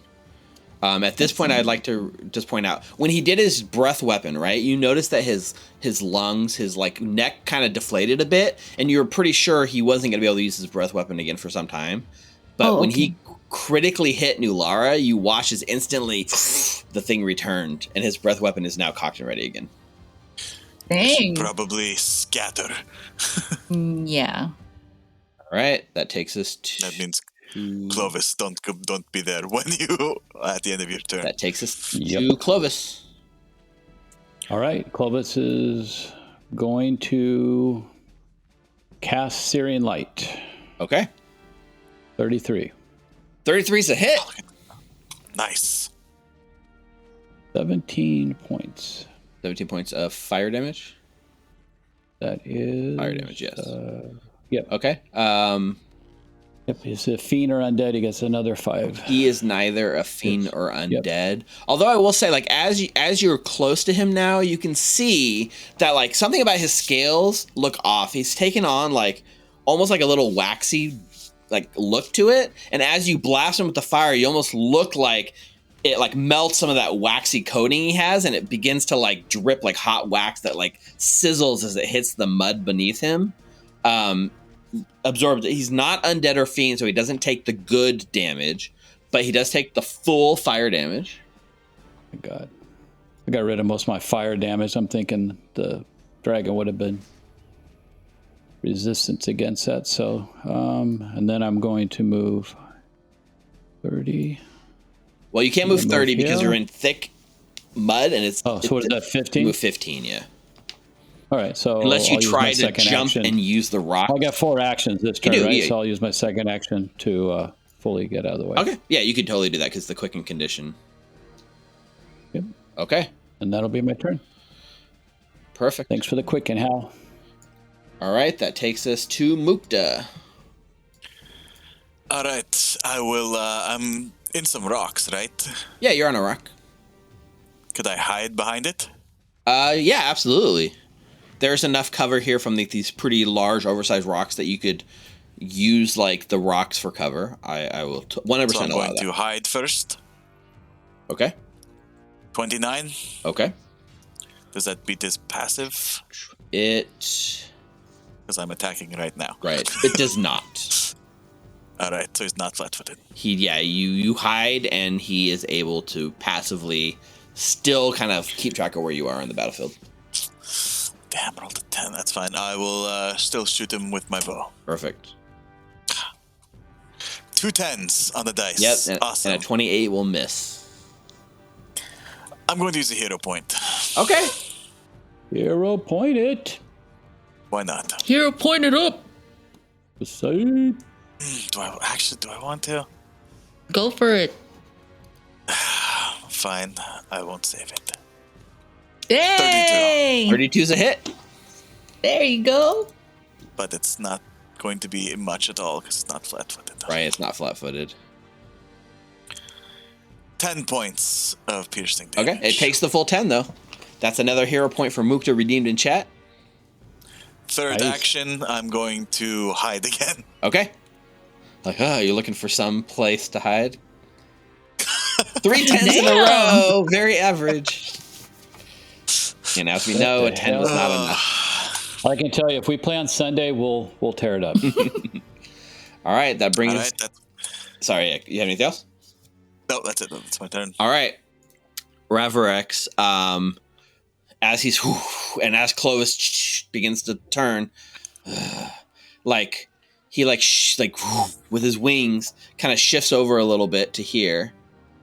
It does trigger an opportunity attack from you, Nulara. Okay, I was gonna ask if he stepped. He did not step. He's like flying and has to stride. No, I won't. Okay. Because he's gonna breath weapon it. Yeah, I think he might have to spend... I actually need to look up the rules on this real quick. I think in order to stay flying, he has to spend an action every turn to actually... Fly. Yeah. That makes sense. Unless he has hover. If you're, he doesn't have hover. So if you're airborne at the end of your turn and didn't use a fly action this round, you fall. So you can use an action to fly 0 feet. So yeah, what's that? Do I have to do that too, or I'm just? I don't always think that's flying? the case Oh, for no, your okay. magical flight. I think it's just because he has a fly speed. Oh, okay. He has wings and he has to actively do it. So as he spends one action, he flies. He positions himself over here, and because his breath weapon is returns. Mm-hmm. He unleashes another breath weapon. Will save? It's Oh, going reflex. to be... Well, let's see how I can line it up. All right. This breath weapon, he lines it up between Nulara and Clovis again. Clovis and Nulara, I need you to make reflex saves. Yay. 35 for me. Okay. 29 for me. So a fail again for... Because the DC was 30, so a fail for Clovis by 1. A success for Nulara. So, yep, same thing. You take this half for Nulara and full for Clovis. So 39. I'm blocking this again with my shield. Okay. And you take half blocked. Yep. And then Clovis takes the full 39. Well, technically you take, 3 less because of the acid resistance. So you take... Yeah, and it's -3 on the modifier, right? Yes. Yep. Hey, see, I'm learning. You're learning, and that was all 3 of his actions, and you're still up, I believe. I am still And again, like before, you watch as the sort of breath weapon goes away. He's now can't breath weapon for some amount of time. Okay. Only with crits. How? Don't. Man. Okay. I'm going to What do you use? He said you used undercommon. He was speaking he in spoke common, undercommon. yeah. He speak No, he common. spoke common. Yeah, he started with draconic and then he switched to common when he saw you guys. I'm gonna cast biting words. Absolutely. Yes. And he can understand Yes, it you 100%. will. Bitch. Biatch. Make that Use a hero point. yeah, Hero 28 is point. going to miss. So hero point. It's 11 on the dice, 28 total. Oh my god. Takes it from a miss to a critical miss. Okay. So it and still then I stays think- active for more attacks, but I think I'm going to do inspire courage with the lingering composition yep. because damn. What's Inspire Heroics? Is that new? Oh, that is new, but it's supposed to be a lingering composition, not inspire heroics. Got it. Okay, 41. so 41. That 41, you're going to get a critical success on that. So everyone gets 4 rounds of Inspire Courage. Sweet. Let's go. Oh, that's my turn. All right, Lara. Alrighty, for my first action, I'm going to fly up next to him. Perfect. There. First action, Encore's Blade. Actually, Yep. So I will say this, right? You fly up with Ankora's blade to make your attack. As you do, this point he's going to use his tail lash reaction. He hasn't used Okay. this yet. So as you move up to make the strike, he's going to lash out with the tail. okay. So he's going to make a tail strike against you. See if it hits. Yes, it hits, but it's not a crit. Hit, but not a crit. Yeah. So you get hit with the tail strike. Oh, actually, he takes a -2 penalty, so it becomes a +3. He gets a 31 instead of a 33. That was my mistake. Still hits. Still hits, yeah. So you're going to take 24 points of bludgeoning damage. Okay. I'm going to use my reaction to do a protector sacrifice. Oh, Laya. I love it. Okay. So you And- reduce the damage the ally would take by 3, and you take... And it's heightened, so it would be Oh, that's right. either 9 or 12. First level, heightened +4. So 3, 6, 9, 12. It's actually a total of 15. So Which minus. is- Reduce the triggering damage by 15. Okay. Um, Plus another 2 for my thing. for Barkskin, for what yes. thing? For Barkskin? Barkskin? Yes, on Yeah. top of Barkskin. So that means that Nice. Hal takes the 15. Is that the way it works? Mm-hmm. Okay. Yes. And as the tail hits you, he kind of caught you on your strike. This is going to give you a -2 circumstance penalty on your attack roll against him. Okay. Got it. So this attack will be a power attack Okay. with Encora's Blade. 41 to hit. -2, so 38. 39. 39. Would 41 have been the crit? 41 would have been a crit. So it's still a hit. It's still a hit, so that's not bad. So that is 22 points of damage. 22 points of damage. I mean, he's taken quite a bit. You can see he's now in the injured bucket of hit points. Okay, and then I am going to battle medicine myself. Okay. Yeah.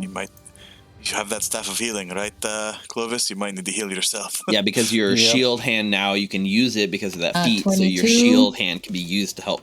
Like Consider free 2d8. to patch yourself up. So that would be 2d8. Nice.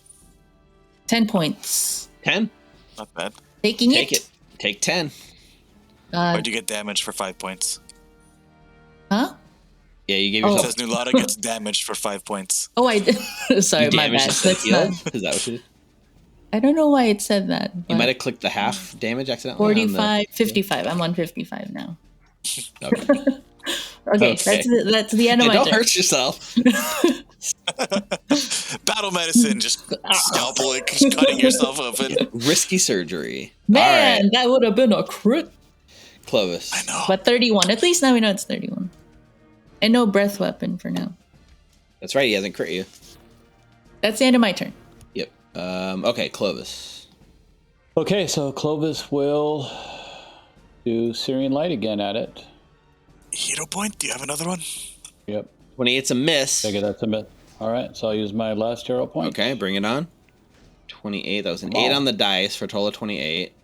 Yeah, so that's not Hero Sunday. point lowered it down to 25. Hero points Still missed. are getting worse and worse for all of us. All right. Yes. It's been Okay, good. I'm gonna give an action to Mushi.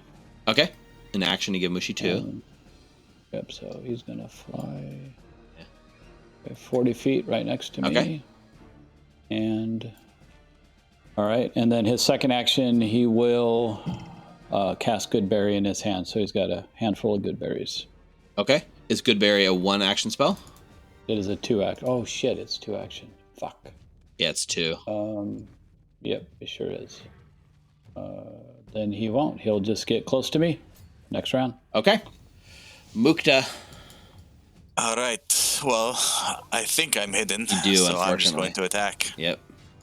The dice suck tonight for us, not for the dragon. Dragon's Well, hot. 24 is a miss. You know what we need to do? We need to take a break, because I guarantee we come back from break, the dragon will suck and we will be hot. That's how it works. All right. Oh, we can do that after this You have round. any more hero points? You have another one too. I'm not going to use it yet. What are you going to wait for?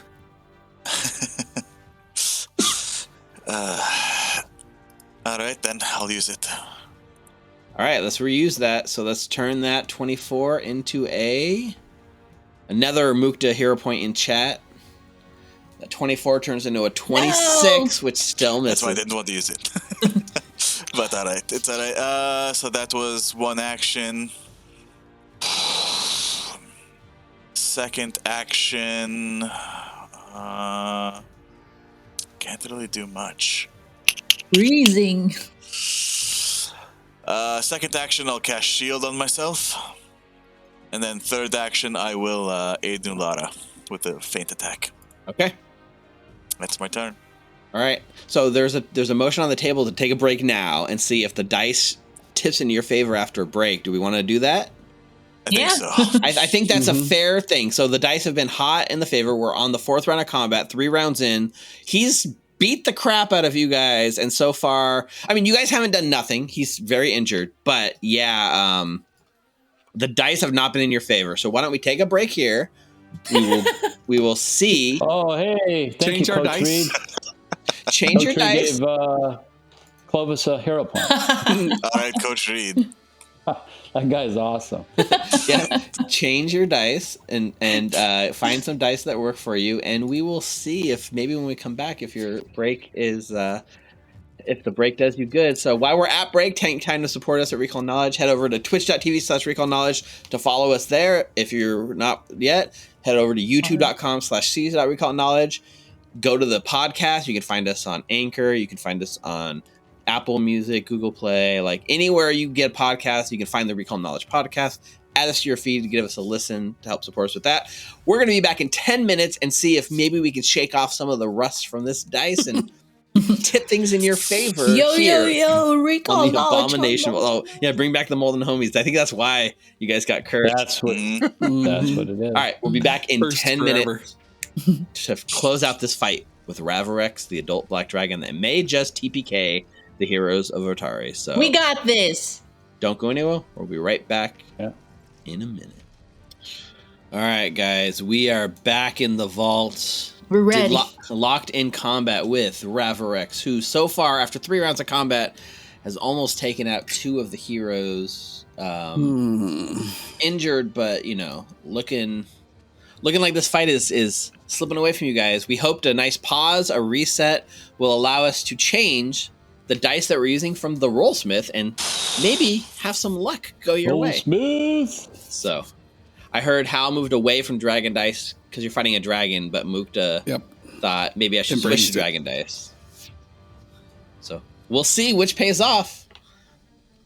And in the start of the round 4 of combat, the dragon spends 1 action, he has to keep flying, so he spends 1 action to stay off the ground. And hover in place, and then with his last 2 actions, he does something that up until now you've been so focused on the dragon and this you hadn't really noticed, but you notice now it's clutching something in its hand. There it is. in one of these giant dragon claws, there's a giant piece of jagged glass that is almost too big even for its hand. And as it lifts it up, it tries to use this object it has, and it is going to use an interact action on this lens, which does trigger an opportunity attack from Nulara, which, if it's a crit, will disrupt the interact action from even happening. My feint attack would go off as well. Yes, it would. Yes, it would. So go ahead and make that feint attack. Okay. 21. It's a success. Success. 21 Success. Good 7 on the dice. Not great, st- but it's a success. So you get a +1 circumstance bonus to this attack roll, Nular. Hey, we're already starting better after the break. Sure. Do I still have the tail lash effect? No, that was just for the strike. You were making it hit you as you made that strike. So Okay, gotcha. so you're good now. Merry Christmas! 42! It's a crit! We are back. Welcome, Merry Chrysler! So That's what happens. that's a The break, the tides have turned. that's a critical hit. yes. Roll the damage on your critical hit. 34, and it's flat-footed. 34 points of damage. Because you critted, it's now flat-footed till the start of your next turn. And because you crit on an opportunity attack against an interact action, you hit it so hard it like stumbles, it drops the crystal for a minute and fumbles in its grasp before it gets it again, but it wastes its action. It was using 2 actions to interact with the object, and that disrupted it. That's its whole turn. Nice! Oh my god. It has to spend an action to fly, right? Yeah, the first action was to fly and kind of hover in place. Yep. So, the break is paying off so far. Hal, you're up. All right, I will use one action to do biting words. Go for it. It's flat-footed. It's flat-footed, which is weird that it works with a verbal attack, but it's an attack roll, so it works. F for flat-footed. Yeah, I think it's on there. It's flat-footed, yeah. Hero Hero point. point. Okay. Yes. That is a For miss. flat-footed. Oh. So it's a Damn it. 27 total, which is a miss. Even with the flat-footedness. All right, I'm gonna cast Soothe on Nulara. Okay. Oh, nice. Nice. That's big. God damn, that's a hell of a spell. Yeah. Soothe is pretty good. Yeah, it's freaking awesome. Come on, that's my turn. And that's all 3 actions. Okay. So this is the Hey, start you're of your... keeping Nulara alive. That's what counts. Unfortunately, this is the Yeah. start of your turn, so the flat-footed goes away, but it is your turn. Okay. I was gonna ask, like, can I... Oh, never mind. Because never mind. Okay. Just gotta crit it again. Power attack. Come on, I let's could- go. Crit it. Do I... No, because, like, I don't want to waste your quicken, so... I'm gonna do, like, a first action... and chorus blade. Because, like, if I do a power attack now, the multiple attack penalty would hit for the 3rd attack. But okay, But it's better to get a higher, more chance to hit with the power attack because it does more damage, though. It's a balance, right? Because power attack counts as 2 multiple attack penalties, right? So the third, it would be 2 strikes, and then the 3rd strike will be like at -10. Depends. It's up to you. I mean, it's really a trade-off, right? Do you do your thing. Okay. You do you. One you do action, and chorus blade. Perfect. Natural Oh, shit.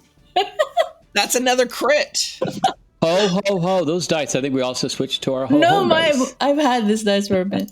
Man, talk It's the about break. It's the break. taking the break and 32. changing. Number 32.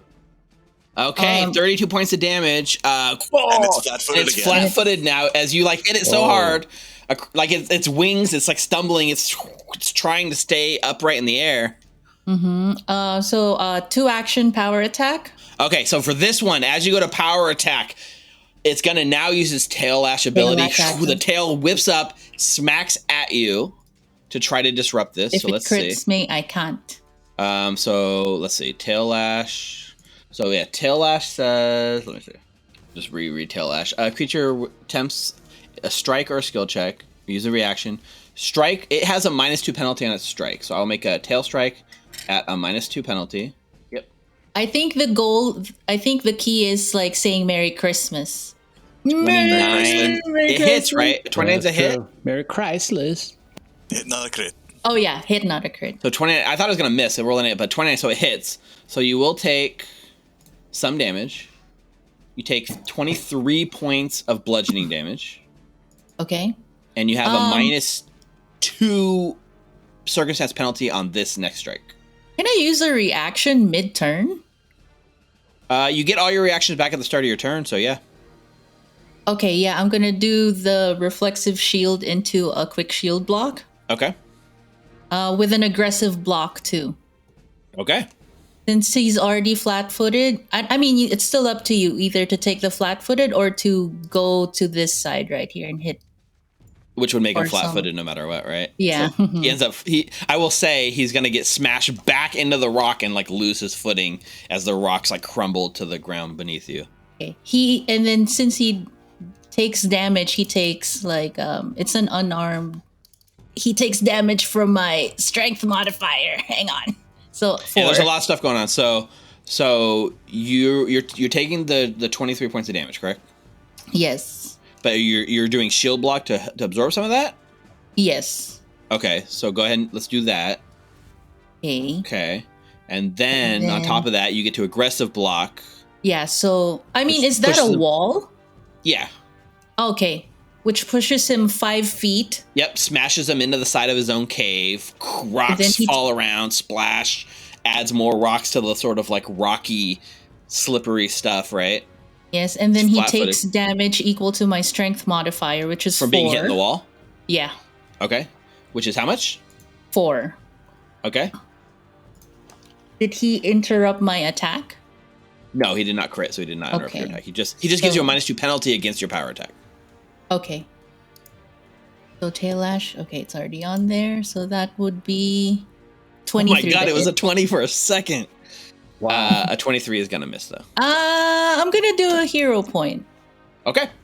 Merry Let's go, let's Chrysler. go. Come on. No, it didn't work. No. Still didn't work, but still a hell of a turn. That's 1, 2, 3. Raising my shield for my 4th action. Okay. That's the end of my turn. All right, that And takes us to he's Clovis. flat-footed still. Yeah. He is flat-footed, All right? right. With the is it until the start of your next turn? Yeah. Yes, until the start of my next turn. Yep. Crit. He's flat-footed until start, which is going to be good for Mukta. All right, so Clovis gives Mushi an action. Okay. Mushi is going to cast Goodberry. Okay. And I think we looked this up right. It's heightened 4, so it creates 5 berries at this level. It only rolls 1 then. Just roll it 5 times, or do 5d6 plus whatever. All right, so that's a bunch of berries. So that's a lot of 10, 6, 5, 10, and 10. So that's 41 points 31. of healing for Clovis. But it takes and so I'll it's take it. 2 one action to give So him. I'll take so I'll take one of my actions and I'll take the good berries and eat them. Yes, okay. And so you still have 1 action. Yep. And then I will use my wand of healing and Staff of healing. cast staff of healing. Sorry. Yep. My staff of healing, and I will cast heal on myself. All right. So you touch yourself with the staff and heal 7 more. Yep. So that's 48 total. Is that correct? Yes. Actually, 1 second. You actually take 2 more in total because your staff of healing gives you a +1 to all heals you do. So that 7 Okay. becomes 8, and the good berry gets 1 more, so 39. Right? Or would it be 5 more because 1 for each berry? I don't know. I'll give you 1 for each berry, so get 6 more. Okay. So But that would be all 3 of your actions, correct? yep. So that's what 41 plus. 41 plus 7 is 48 plus 6, so 54 points of healing total. Okay, I'll take it. All right, and that brings us to Mukta's turn. Going to shoot at it with my short bow. All right, for the Come first on, time Mukta. since this fight has started. No, he was flat-footed the first turn. No, flat-footed the first time. But for the because I first was time hidden. since the last time, he is flat-footed. For the first time in forever. Let's see that shot, Mukta. Make it count. Oh, come on. It was almost, I'm using a hero point. Yeah, 6th hero point of the night. For real. But one of these has got to pay off sometime. All right. 30. Thanks It's to the flat-footed? flat-footed, it's a hit, but not a crit. But take it at this point, right? It's a hit. Yeah. 30 is a hit. Would have missed if it wasn't flat-footed. 22 points of damage. Debilitation. And he is enfeebled 1. Ooh. Nice. All right, 22 points of damage. He is enfeebled 1.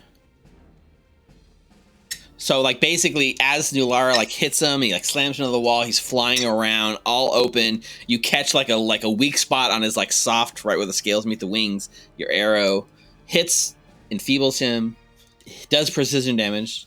All right. Hit him again. Yeah, I'll attack again. Let's roll 20. And I'll give him back the 4. You said, Ninna, from the... Yeah, I confused it for the brutish shove. Got it. All right. Oh. Well, you know what? 29 is exactly a hit with the flat-footed condition. Flat-footed! Yeah, baby. Did you use the Dragon Strike arrow? 20 points. How bad was he looking before I shot my second arrow? Pretty He bad. was near death. He was near death before. Yeah, I would take the arrow from the bandolier, look at its crude etching, and say, "I believe." Finds its mark, spins in like pain as it swirls around. It's still near death. It did not instant kill the dragon though. Alright, it's still good enough. This time it's going to take a -10 penalty for the debilitating strike, so -10 speed. 10. Yep. So he only has 100. Every time I do damage when it's Yep. flat-footed. Damn. He only has 110 feet of flying speed now. Yes. So third action, I'm going to aid Nulara with her strike, Okay. and that's my turn. I like it. I like it. All right. It gets to its turn. It's now like super. I was really hoping to pin it to the wall with a crit. That would Yes. be awesome. It's wing right into the wall. Oh my Yeah, god. that'd have been epic. And you How do long is so it much damage, enfeebled? it just rolled well. Does it say for your? Everything depends if it's flat-footed. Okay, for so the rogue debilitating blade. strike lasts until the end of your next turn. Okay, got it. Yes. Okay, so. All right, it's so this fight in one round, by the way, turned from like potential TPK to just piling the damage on it. Just took that one domino to fall over, and then everything fell into place. So he's now Flying panicking. Nulara! Thanks, Hal! He is going to spend. He's going to spend his first 2 actions.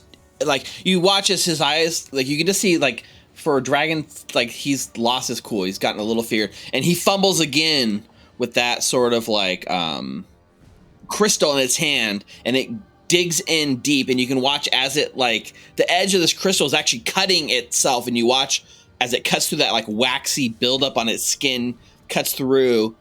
It tries to use 2 actions to interact with this object. I can't. I used my reaction to that. You That's did right. use your reaction. Okay. Good Smart. call. But for remembering that, because I didn't remember that, take a hero point, because that is Oh, hey! that is awesome. I mean, I might need it to let's go. stabilize myself alive. So he Yeah. interacts with the object, and as he does, you watch. There's almost like a black pulse that like channels out from this green crystal that washes all over his body. And as that washes over him, you watch as some of the wounds begin to heal, and it heals itself. Ah. God damn it. And as it does that, there's a little bit of residual magic that seems to like shimmer on its skin that doesn't go away instantly. AC probably. And then Next try. with its third action, it does a jaw strike on Nulara. Is that your final answer? Actually, Hit, not wait. a crit. He already spent 1 action to fly. I guess he fly. To keep flying. Yep. I mean, you can So- choose. You can at just this point, you know you what? can do the jaw strike and drop. I have to at this point. Yeah, I have to at this point. So it strikes out with the jaw strike, which is going to hit. Mm-hmm. Right, 30. But not a crit. Hit, not a crit. Thank you, enfeebled condition. Actually, it wouldn't have been a hit anyways. Okay, so you take. That's some high damage. 40 Woo! points That of damage. was a crit. 32 Ooh. piercing and 8 acid. Okay. Don't forget to reduce by 2 because of the bonus. Yeah. And then It drops. yeah, it falls because he did not take a moment. Like, ugh, you watch as it falls to the ground. To take damage. It does.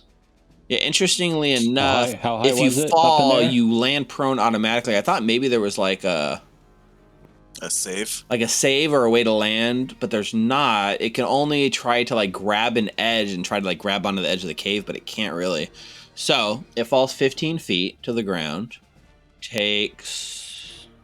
It falls 100 prone. points of It's a damage. dragon. I know it. Falls on its back. It takes bludgeoning damage equal to half the distance it fell when it lands. So 7. So 7. Yeah, so it takes 7. And it lands on the ground, and because it's landed on the ground, it's now prone and flat-footed and everything that comes with being prone. I'll mark it prone. But you watch as it lands prone, it continues to clutch the crystal closer to its chest. All right, but that's Ravirex's turn. Oh. Biting words? Yep, Hello? third and final attempt at biting words, I believe. Yes. Hmm? Is This it one will work. flat-footed still? First step. It is flat-footed, Yes, yes. it It's is. prone. First one It's after break, not- so this is going to be a crit. Oh, that's a Hit, hit. not a crit. Hey, biting words does a works. lot of damage. Mhm. Yes. That's a lot of Holy fucking damage. shit. Nice. It's a lot of ones, but still. Low damage roll, yes. He's still not dead. He's not dead. No. Okay, I'm going to do a second level magic missile. 2 actions. Oh, come Okay, on, kill so this here's what motherfucker. I'm gonna say. As you go to do this, you bring up the thing to cast magic missile. At this point, because it's now on the ground, it's near you. It uses its tail to do the tail lash reaction it has, and it can reach you because it has a reach of 15 feet. So the tail lashes out and tries to disrupt your casting a magic missile, or I guess it's not going to be able to disrupt it. But Can it attack from prone? I don't see why not, right? Some penalty though. Right? I'm sure there's a Because penalty. I was prone, yeah. Yeah, I'm sure there's a penalty in it. So it'll target Hal. I thought maybe it could interrupt this like an opportunity attack, but I don't think it's possible to. Holy shit. So it's a 36. It does have a feeble Yeah, prone prone. is -2. All the minuses. It's still a 36, which Crit. is going to be a crit, right? Oof. Oh, crap. Is that a crit, Hal? Yeah. Yeah, okay. But I thought it was going to disrupt it like it would for like an opportunity attack, but this isn't an opportunity attack, it's just a tail lash. So you're going to take a -2 check to your triggering roll, which is... But it Oh, you know missile what? automatically Actually, hits, right? you're not making a strike, and there's no skill check involved with the magic missile, right? Correct. Just happens. Technically, it can't use this reaction. Oh, just automatic. Magic missile just automatically hits, huh? Yeah, it doesn't say cast a spell. It says Holy make a strike shit. or use a skill check. Neither of which is magic missile. So I am wrong. It cannot do that reaction. So go ahead and do your magic missile. All right, it's level 2, I said. Wasted. Magic missile. How many missiles is magic that? missile's pretty cool. Magic missile. So it's a level 2 spell, right? Mm-hmm. Level 2 spell slot. Is it level 2 or level 3? Because this is spell 3. Are you casting Level with a third level spell? Yeah. So it would be 1 additional missile with each action you spend. You're casting it heightened 2, so you're spending 2 actions on it. Correct. So that would be 4 missiles total. 2 Pew, per pew, action. Pew, pew, pew. Pew, Look at all those missiles firing off. pew. Harmony, Yay! how would you like to do this? Magic missile! Freaking A. Similar to how we saw Carmen Rajani, Hal will strum a power chord, and then he'll sing, and when the biting words slimes into him, and then he'll raise his hand, and the magic missiles fly through the air. And then he'll sink back down to the ground and sit. Yeah, and as the last missile like strikes it, the eye like locks right on you, and you just watch as like the sort of like eye goes glazed over, and it lies still, and from its like clutched hands falls loose. This giant piece of jagged glass lands in the mud right next to it, and as it dies, this waxy kind of coating disappears, and all that's left is this normal-looking dragon-type scales, and Ravirex, the Destroyer, is no more. Whee! You guys turn that around with like... I tell you, man, I had to call the break. I just knew that was going to just flip it. Yeah, that was I just felt it. That was a huge thing. Nulara came back with 2 crits back-to-back, and then everything sort of dominoed from there. Which got him flat-footed for me, which allowed me to strike with sneak attack. Yep. Like football, man. You take halftime break, you come back, other team. And then Ravirex forgot to fly and fell to the ground. That was awesome. But he was desperate at that point. He wanted to stray. He was. Yeah. That's on me. I thought he would just land on the ground, like lose his hover, but land on the ground. But no, it says they fall. So whoops. Yeah, he didn't take that much damage though. No, so. not really bad. Landing prone is the hard. Prone was a huge thing, right? Because flat-footed. So he has on his body, or at least lying next to his body, the Emerald Fulcrum Lens, which you should be able to loot off his dead body now. I'm going to be flying around for the Keyword should rest of the duration, just enjoying the flight. Yeah. Nulara, You're still flying. see if he has any treasure in there, since you can see in the dark. All right. Woo! I'm even going to ask by Nulara. Are you all right? Look pretty hairy from back here. I feel like shit, but I have never flown in my life. Oh. What do you see? And I'm going to follow.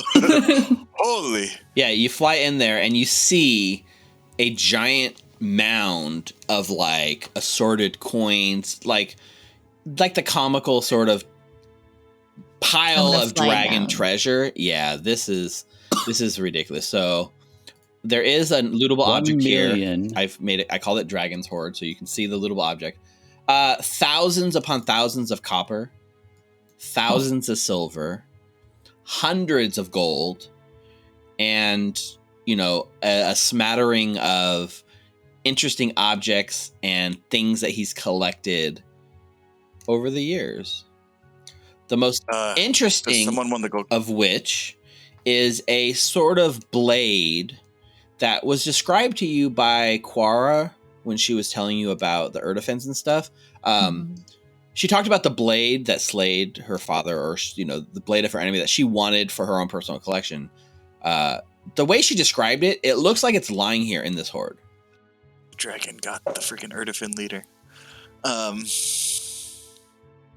There's a lot of treasure in here. As I see everyone rushing up, did someone grab the lens? And you see how, struggling to carry this thing, pushing it from the back, and his feet are slipping out in the mud, and he's dragging and pulling it. It's really heavy. It is freaking heavy. What is it, 3? Is it 3? It's 3 bulk. Yeah, it's 3. Holy and crap. the thing that makes it bulky is the size is one thing and the heft of it, but the thing that makes it hard to handle is that the edges of this one, Hal, are very sharp. So as you grab it by the edges and try to drag it, it's constantly cutting the edges of your hands. You know, it hurts just to hold. Not damage hurts, but it's sharp, right? Like paper cuts. Yeah. I don't know why I just picture Mukta in all that gold swimming on his back. Mukta actually, you all can keep the coin. Do you mind? And he's holding the mummified bat, the moonstone, and the gem, the barrel. You still deserve this coin too, Mukta. Hell of a battle. Sure. But can I keep these 3? I'm okay with it as long as. Well, let's wait for Hal. Alarmity is good. Hal, do you need any help? Hal, do you want the bat? Do you want the mummified bat? Thought he was up by us by now. I can't hear you. You're probably whispering. I'm sorry, I was pushing this stone. It was really heavy. I'm sorry. Okay, no, bat? Why would you want the bat? That's gross. It's probably fell into the mud. It's mummified. No, that's disgusting. Why you think that? Oh, rats like bats, or bats like rats. Well, anyways, I can't carry this no more. Lara, would you want to carry this? Oh, yeah. This is amazing, how this whole flying thing. I feel so weightless. You looked like you were having a lot of fun up there. Except for when the dragon hit you. You did not look like you were having fun then. But most of the time, you look like you enjoyed flying. I really did. Also, do you guys notice this sword? It looks very similar to what Cora was talking about. I think It she is might magical. like- I'm sure it is. This is probably the sword she was talking about. I think she'd appreciate. I don't know if she would appreciate. I'm going to take a look at the lens. I think we should take it back to her. Does think this so, look too. like the emerald lens? It does have an emerald type it color does. to it, and the size that kind of fits it. It describes it matches the description that you guys would expect to be this oversized green lens, yeah. This was the lens that the elephants were supposed to have, yes? If the lens is here and that sword is here, I think I might know what happened to the elephant leader. Yep. In that think you're moment, right. there's like a cutaway, and on the other side of the caverns, you see like a drow scouting party that's like checking on like the Erdefens, right? And all they like look and they realize there's no one on guard, and one of them like kind of walks up towards the entrance, and inside you just see like corpses upon corpses of the Erdefens just completely mauled, charred with acid, slashed, everything in there. They just look completely dead. Oh, And wow. like scrawled in the wall, it just says like in blood, like Belcorra lives. Hang on, but didn't Cora say that the gem that her father was carrying would be in here too? So there'd be two in here? No, they think that's probably in the lake. Well, We'd We still think it have might to be the go lake. swimming. yes, that was the lake near the vault. That's where they were going. That's where the last known location of the drow lens was. So, And because you guys critically succeeded, on your sort of check earlier, the drow actually got a party together to go look in the lake for it while you guys were off fighting the dragon. Yeah, he's got a. I think that last bit of magic, those biting words and magic missile put a strain on his voice, just like last time. Happened, yeah. So All right. All right. So divvy up the treasure as needed. I mean, it's a lot of coin. Yeah. I I divided it by 4. I took my part, the golden goblet. Golden goblet. Who wants to take You that? take it. Hang on a second. Let me see how I feel about carrying all of these. Roll a spirit blast.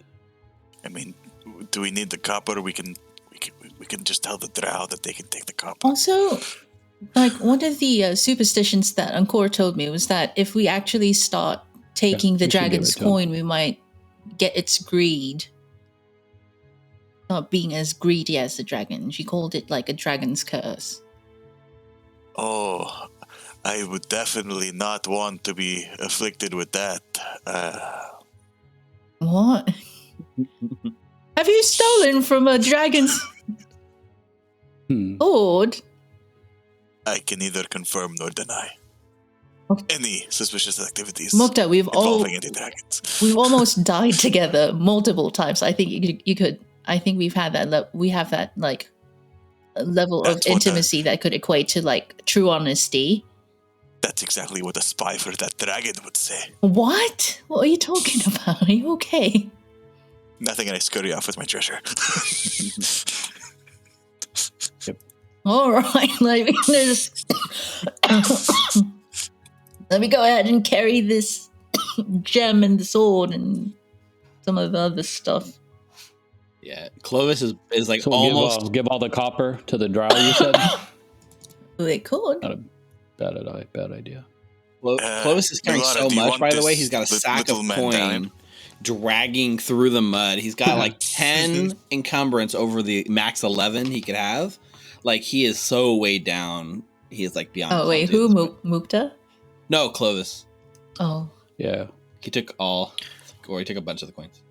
well. Yeah, I put the copper back. I could still carry like a Okay. good amount of stuff. I just have to figure out how to move it in my backpack. Yeah. Spirit blast. Hello, news is, how are you? Oh, Oh, that took you a bit. Do you need help with that gem? How? Yes, here. Why don't you take it? I will trade it to Nilara via the trade character. It's pretty big. Be careful. The sides are really sharp. Sorry, that hurts someone a little much when I sing so high. It killed him. Is anybody going to take this cup? No, okay. I'm putting it in my pocket. Nilara, do you want this little shield? It's kind of cute. Oh, yeah, sure. I'll take it. And who wants that striking mace? Iron medallion. Anybody use it? I mean, if we are not going to use it, we could always give it to the drow. True. Or we can sell it for my fortune so I can get my beloved back. Oh, that too. I mean, you can carry it then, Hal. I'm not carrying that thing. But I don't think I can use this scroll. I think either Hal or... I think only Hal can use it, or... Yep, I'll take it. Yep. That's fine. Take it, Hal Harmony. Spirit Blast. All right, I took some of these gold pieces. Who wants to take all the silver? I can take some of it. Yep. I took some of it. There's still 220 gold left. Who wants that, or who hasn't gotten any gold yet? I haven't. Did you take these silver pieces, Clovis? No? Yes, I did. I just left a copper. Mukta said leave it for the drows. It's a lot. I mean, it's a lot of copper that you carry around, and I mean, usually I don't even bother with copper. I don't even know why they still mint the stuff. I've heard it costs more to actually mint a copper piece than the copper is worth. Can you believe that? But we still make it. Stupid, huh?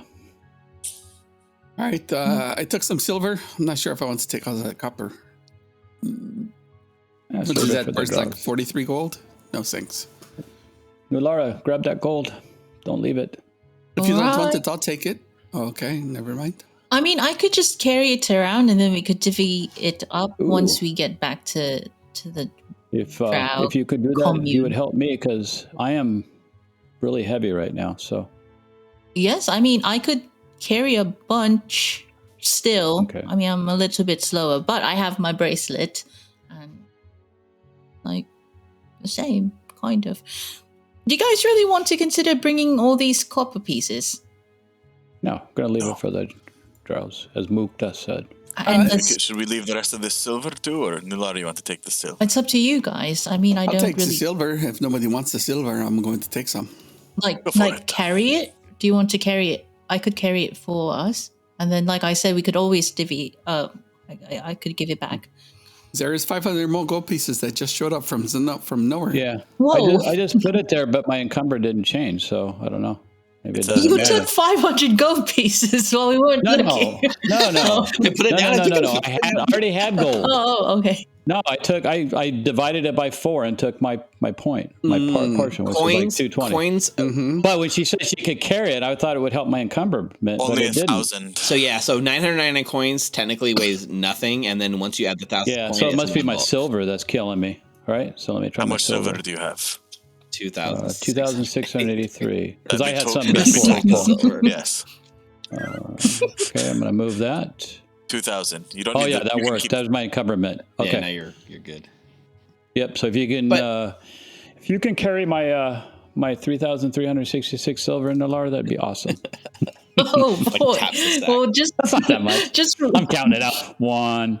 Well, that's the other thing, right? This mounted treasure isn't like neatly sorted, so you guys are like digging through to find the gold pieces and the silver. Oh yeah, Mushi's in there too. He's got his little stick fingers. He's like, 1. Yeah, but it's just funny. You guys have to sort through the treasure and find it. I'm Moshi. Well, just remind me of how much silver pieces you have. Yeah, it's whatever. I mean, we're all in this together. So whatever. When we go buy stuff, whoever can use this stuff to make us stronger and better is what we do. I think this music is making us like. I know. I'm trying to. No. It's making me like want to say a bunch of jokes.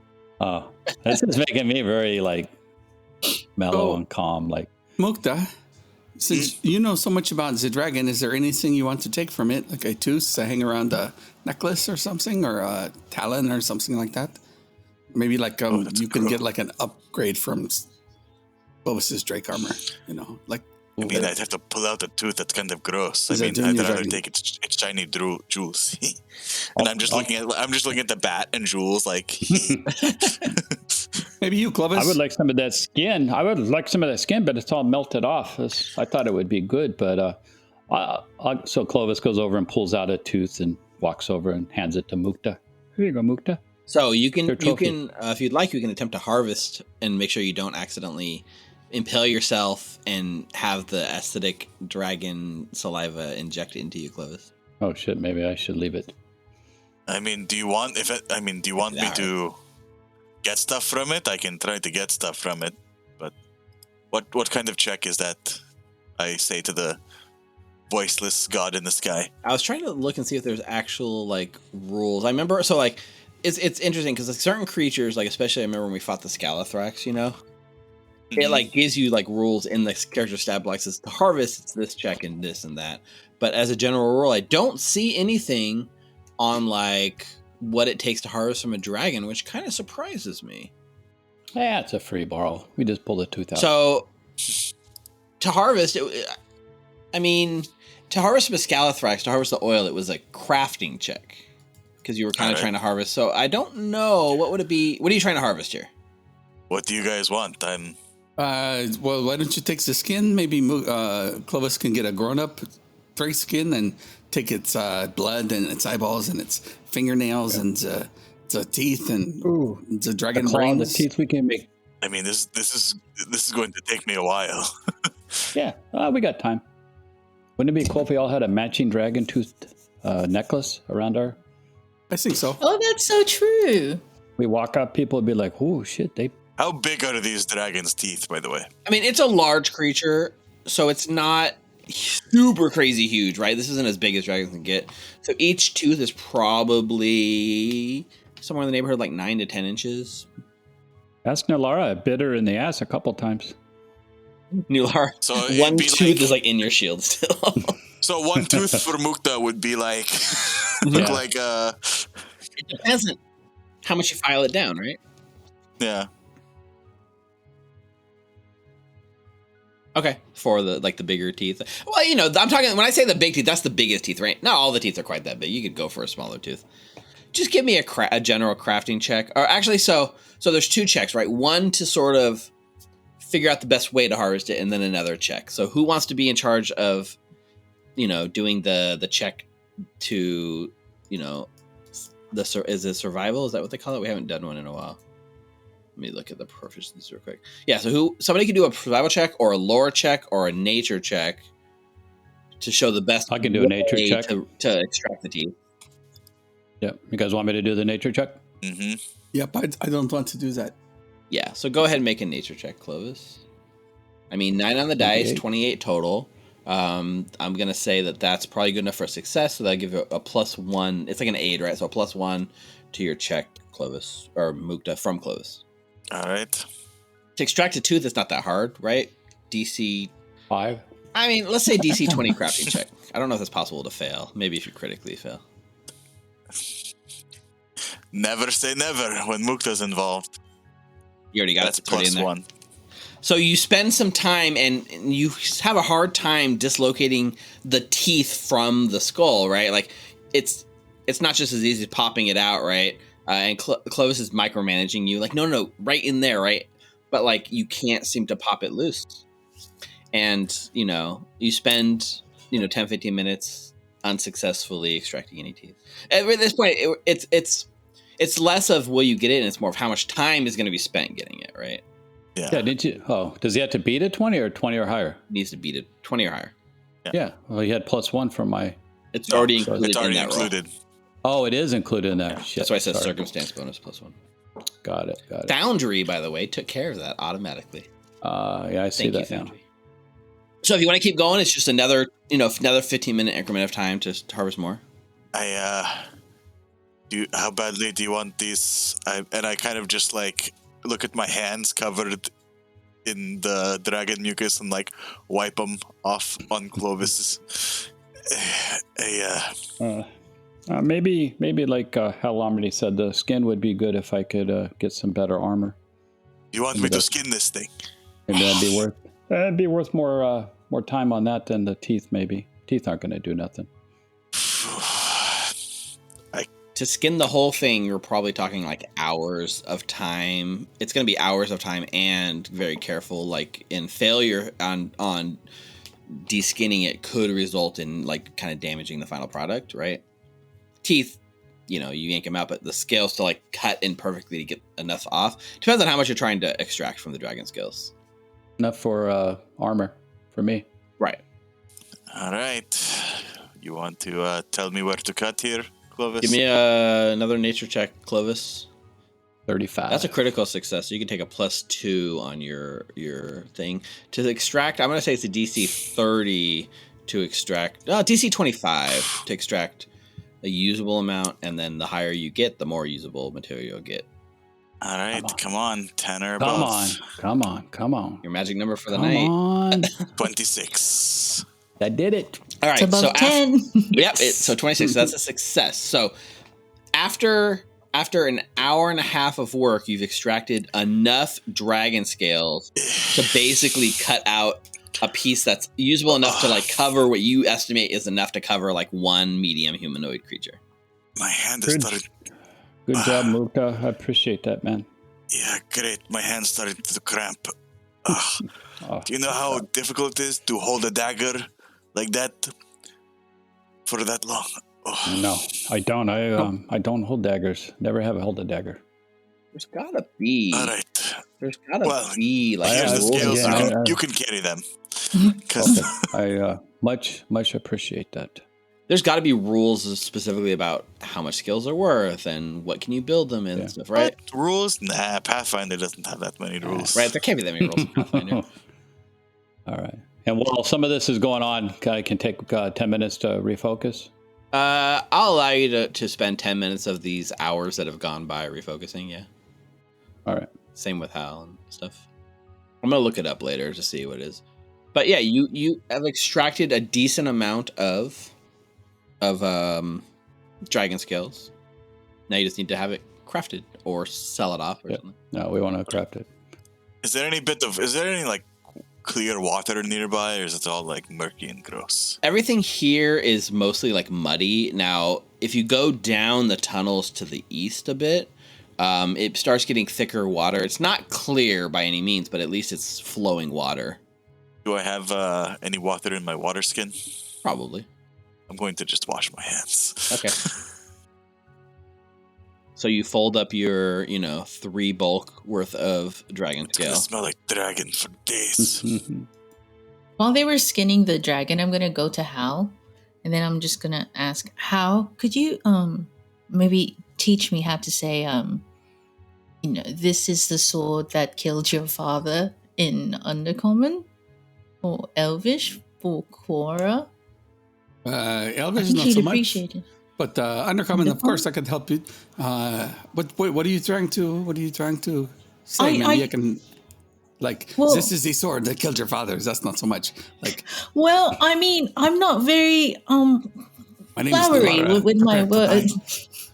Yeah. My name is Inigo Montoya. You killed my father. Well, Prepare to die. To die. I mean, I just think that, she might appreciate, she might feel some vindication after seeing this sword that father. Okay, I will take Nulara aside and give her a nice speech about how she slayed the dragon not and too recaptured the flowery. sword, and she wanted to present it back to her people, particularly to Quara.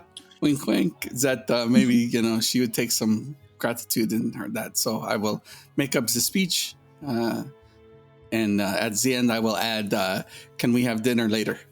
In Undercommon. I wouldn't know. You wouldn't know. Okay, so here's what I'm gonna do. There's not really a great roll for this, but I will have you make a roll later to see how well you convey everything that Hal taught you, and you will get a bonus because Hal's teaching you, and the bonus that you get will probably be based on What you should do is you should paint some of the characters on your arm so you can remember them. I'm That will honestly never go carrying wrong. so much right now. I'm Nolara's like hunched back with all And you have this to stuff. just hum to yourself, please bring honor to Hal, us all. are you an expert in diplomacy? I can use. Well, I am an expert in diplomacy, but I can use performance for diplomacy as well. Yeah. I am trained in diplomacy. Sorry. I'm just looking there. Oh, you're not expert in it. Okay, because there's But I can use. Sorry, good. I can use performance in place of diplomacy. Actually, it doesn't. Even though it's misnamed, there's an activity called Follow the Expert, which says if you're bad at something and somebody's good at it, you take their lead and they help you, right? But I thought they had to be expert, but looking at it, it doesn't say that you have to be expert. It's just coincidentally named, right? So, in that way, I think if they're an expert, you get extra bonuses. That's all. possibly, and it might depend on the. So, yeah. So what does Follow the Expert mechanically give you?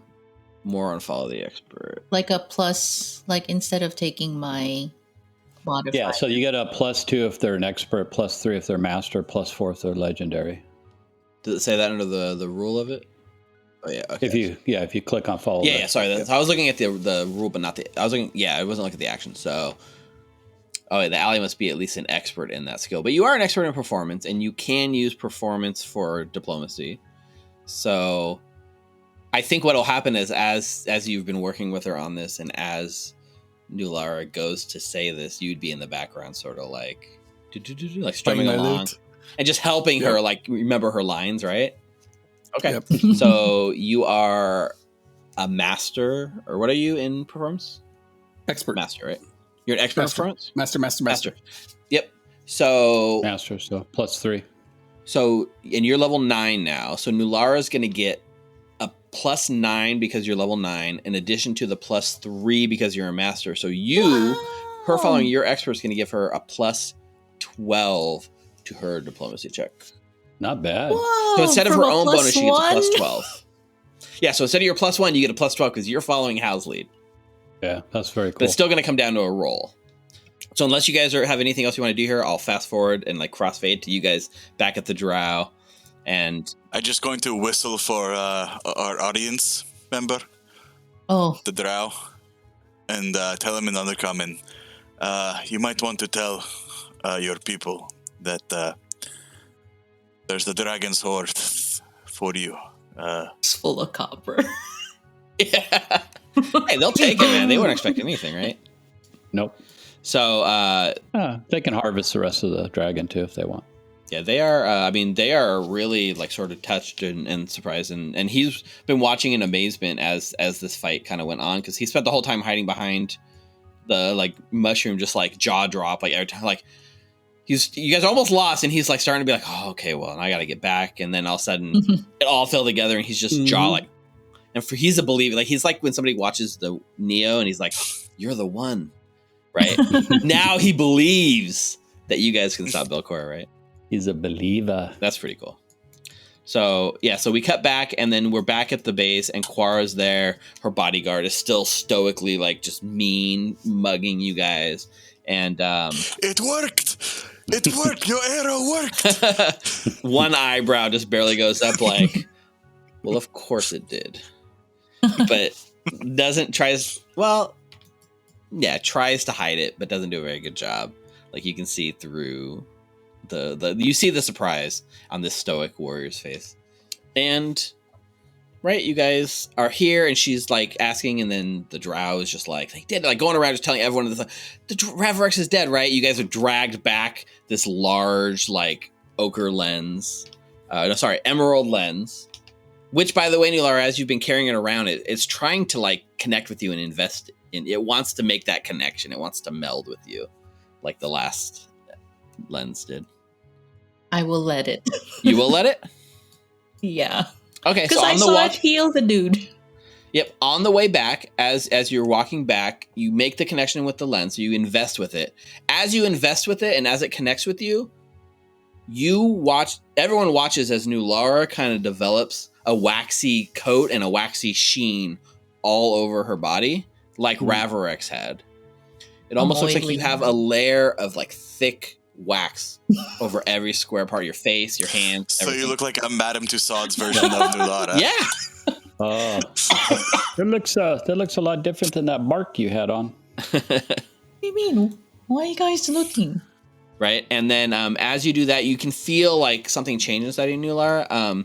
So you, at this point, have gained from this thing. You've gained negative healing, which means if like positive energy flows into you, it hurts you now. Oh, geez. But if someone targets you with a harm spell, you get healed extra from the bond with the Emerald Lens. Would I be able to understand this myself? Something feels off to you, yeah. Okay, because I want to explain that to like Clovis, especially since he has all that light and good spells, you know. Everything kind of like gets like you feel like your connection, that a little warm spark that's inside of you that's been driving Nulara, cools a bit, gets a little more distant, and it affects you. Become a little no, I guess it's just that. It's just the visible appearance and the negative healing trait. So you can explain that. If you were to be targeted by a positive heal, it would hurt you, much like an undead would be hurt. Oh, I will be like a real zombie now. Yes, that's awesome. That actually, yeah, that's pretty true. Wow, you come full circle now. Nulara is a real zombie. Nulara. Yeah. Did you eat any of the mushrooms along the way? On our way back? No, not really. Why? You're having a bit of a reaction or something. What do you mean? And then I'm practicing what Hal was teaching me earlier. I don't know. Can I ask them if they have anybody down here that could make this dragon scale into armor for me? Sure, yeah. Well. So, I mean, I can just tell you, like, right away, like, you can craft. They have crafters that live down here that they can try to craft. It's not their specialty. They will have to make a crafting check. Working with dragon scales is like a really hard material. So, they can try. Chances are, for them to be successful, they're going to have to get really lucky with their rolls. However, on top of all of that, just like everything else in Pathfinder, it takes 4 days to craft something. Okay. So they can start crafting it. It'll take 4 days to even have an attempt at a craft. Yeah. Maybe we haven't... How long have we been down here now? Since... I mean, we spent at least 2 nights down here. I think it's been 2 nights since you were on the surface. Should we head back up? Maybe I should go see my druid friend. Oh, wait, if you guys don't mind, I'd like to at least give some of the stuff that we... Yeah, so I just wanted to like do that off to the side, but we'll get to like the main scene. So Nulara's here. Quara wants to know what's going on. There's a buzz in the room in Yularis as people are excited that you guys have returned. You've brought the crystal back, and you kind of walk into the room where Quara's there, the stoic look, and Mukta's like, "I did it. The arrow worked," and they're like, "Yeah," and then she kind of eyes the sort of like blade, right? It's like they call it like a roca blade. It's almost like a kind of blade where there's like 2 parallel blades that come out with like a little like hollow space in the middle. And she recognizes instantly what this blade is. And she looks up at you. And I do my best to say the speech that Hal gave me. Why don't you give me a diplomacy check, which is going to be a D20 roll, and you add 12 because we calculated the 12 from Hal helping you. Diplomacy? Yeah. And this is more, it's less of like how much you're going to impress her and more how well is your undercommon sort of prep. I look at Hal real quick. And Hal's in the back strumming along and mouthing the words, right? And like walking you. There's a flashback as he walks you through like each phrase to say and make sure that you can say it properly. Oh! That's a 30. That's a critical success. Nice. I have no idea what I'm saying, but I'm saying it with much confidence as I can muster. We kind of walked through what you said, but the last things, especially where you ask her out to dinner, you see a little bit of a taken aback, confused look on her face.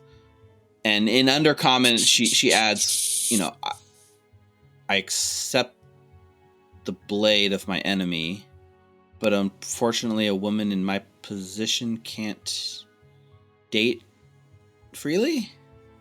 As she like reaches out and takes the blade from you. But then she like leans in and just gives you like a kiss on the cheek. What did you make me say? I am gonna like Mukta's like gonna like as the wax like is like all over her lips now. And Mukta's just not going to say anything. A little wax.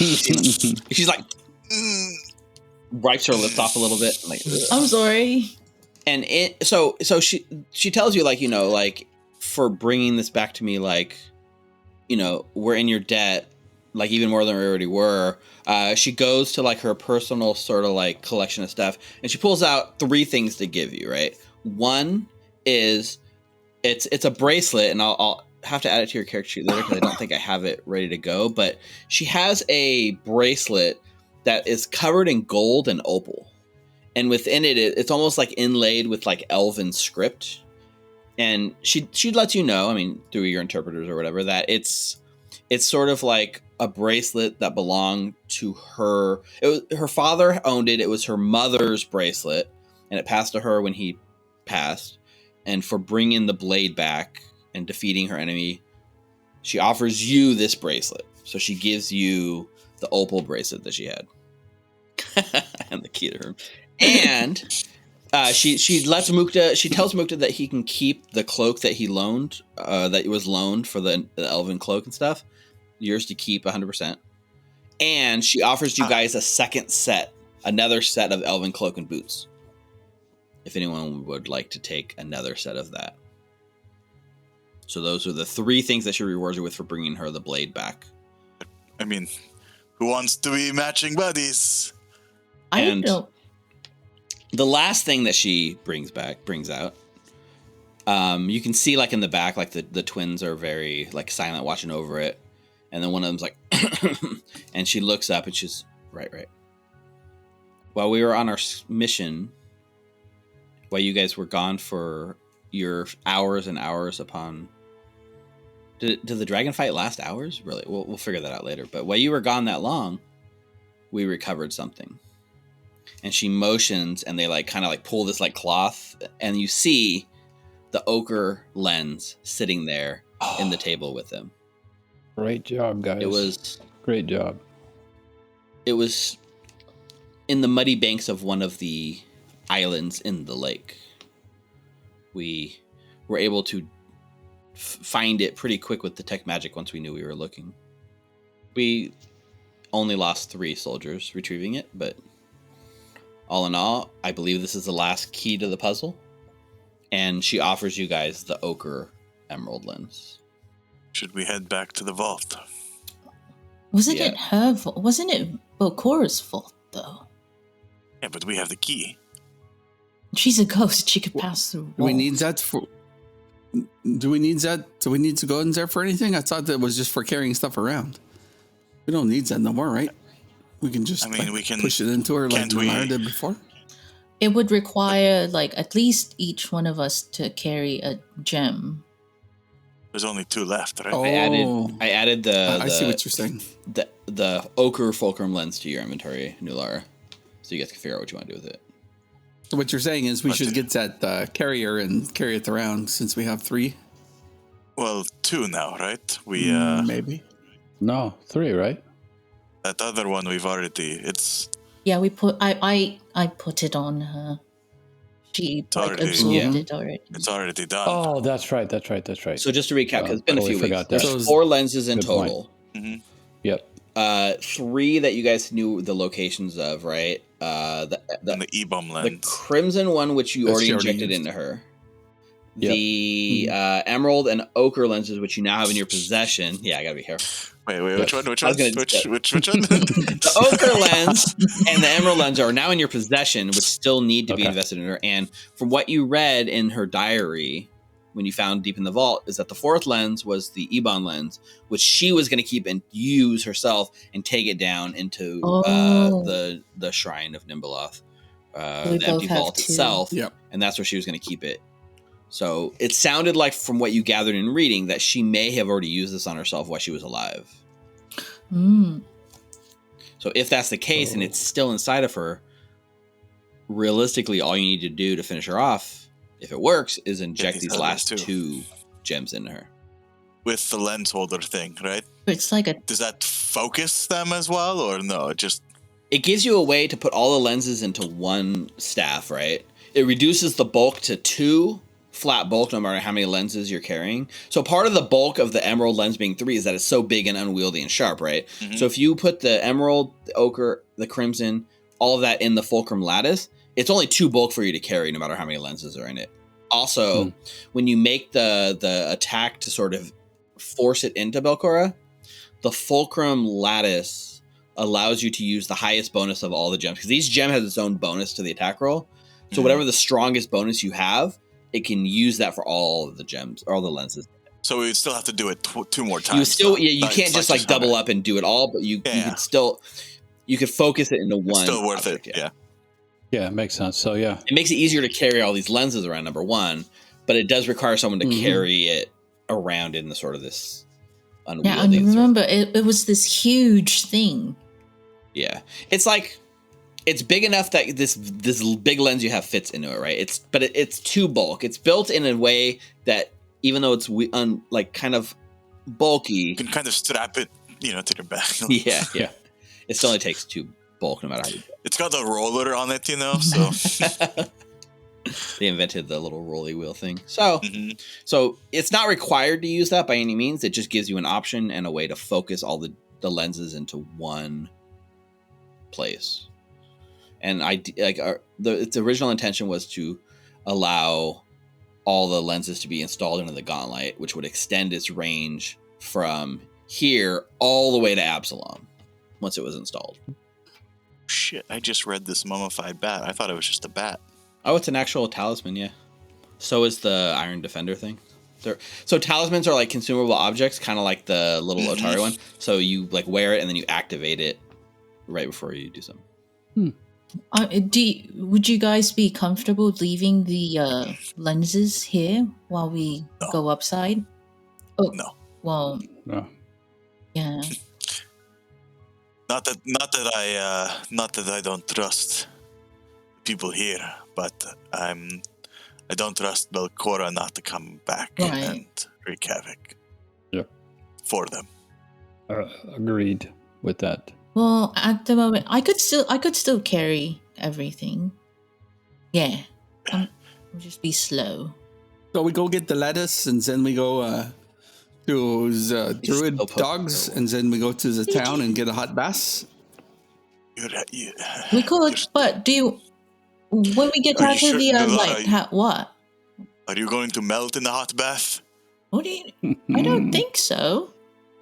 You look like you're going to melt in the hot bath. I think it's one of the lenses. It's this sharp one that we just got from the dragon. I mean, maybe after a nap, I wouldn't be feeling it anymore, or like when we put it in the lattice. But back to what I was gonna tell Hal. It's like when we get out of the lighthouse, do you want to store it in the mausoleum? I think it'd be too conspicuous if we bring it to the town. Yeah. All right. I would agree. It's on Siwe. Well, it's that court sort of. Yeah, I think it's the lens, Mukta. Also, like I feel that if someone tries and like makes me feel better, I'm actually gonna like get hurt from it. I don't know. You are a great person. Well, not that. How did that feel? I don't know. Clovis, could I try one of your good berries? Sure. Is that like positive? So I cast Goodberry. Okay. And 5 give it to her. I just give her one of the one of the 5 berries appear. You hand her one. I start wheezing. You eat it, and the normally refreshing berry juice that would heal you actually it feels like battery acid going down your throat, and it hurts. Her lips melting down. This is not amazing, and this usually does taste amazing. Why is your lip melting? I really It think looks like it's dripping. I really think it's the lens. But Did you cast acid berry instead of good berry? Or I did bad berry? not. This is Wait, not good. you can cast acid berry? Oh, how? You weren't supposed to tell him. Oh. No, I made sure I cast the right berry this time. Been holding out on me. We need to be able to heal you, Nalara. Yeah, I think it's the lens, but like I said, I think it's not. Yeah, we just have to put in the lattice, and then once it's on the lattice, it wouldn't be on me anymore. Okay, yeah. We better get there then. So stop by the vaults. Yep, on our way up. Yep. So you guys gather up your things.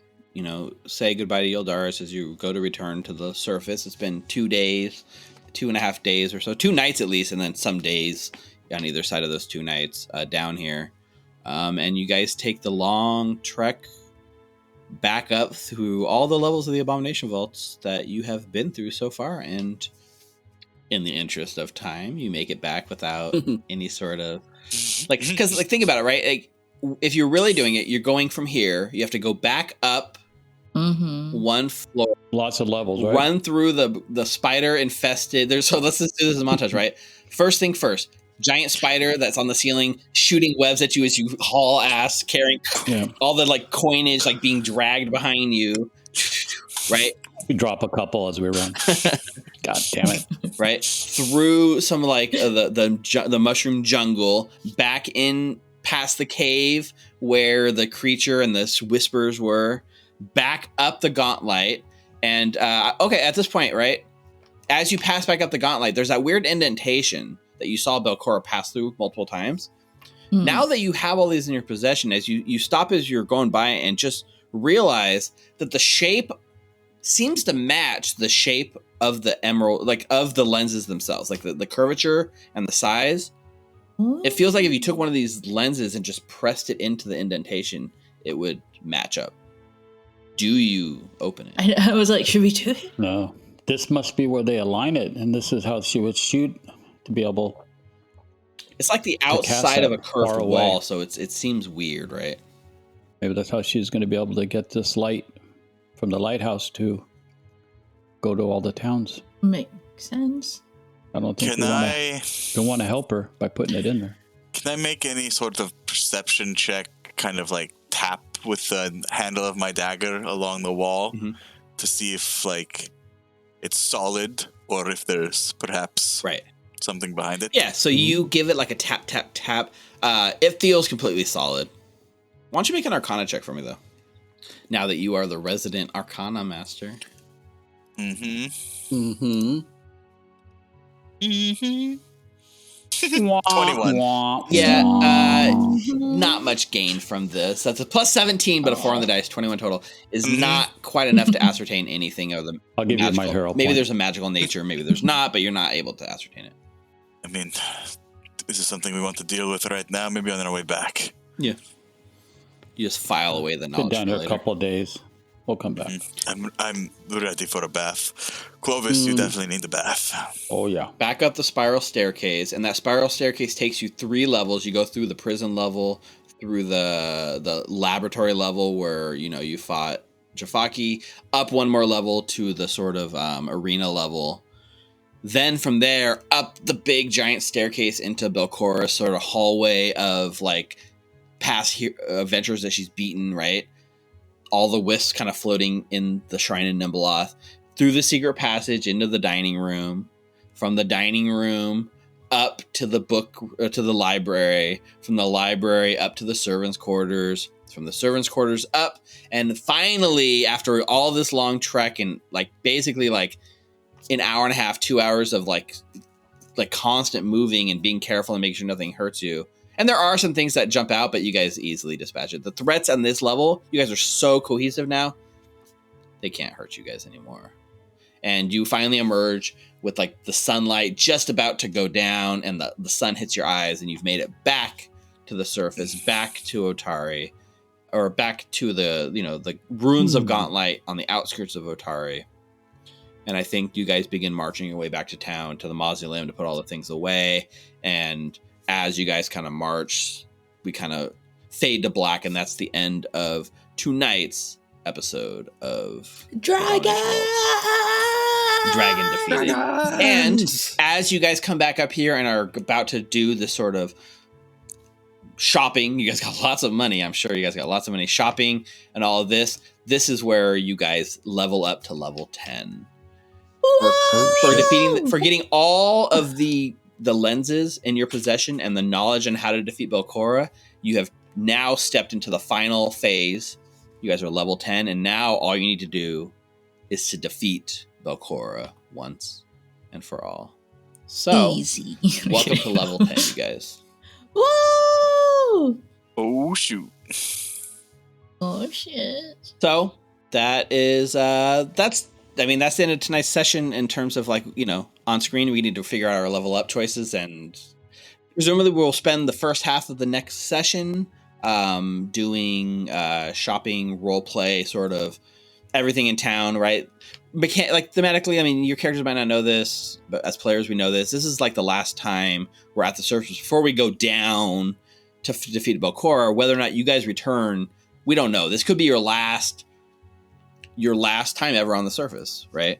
So this would be a time to sort of wrap up any like role play moments here that you would like. So if you have anything you want to do, think about them and let me know which ones you'd like to close out.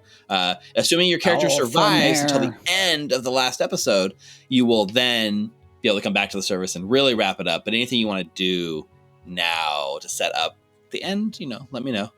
Oh, yeah. Because you guys might all make it back. We'll see. So far, you guys have, you know, gotten pretty lucky. Lucky. Lucky. Yeah. I think you guys were just, I don't think you guys got lucky. I think you guys were just unlucky the first half. There's a difference, right? There's a difference.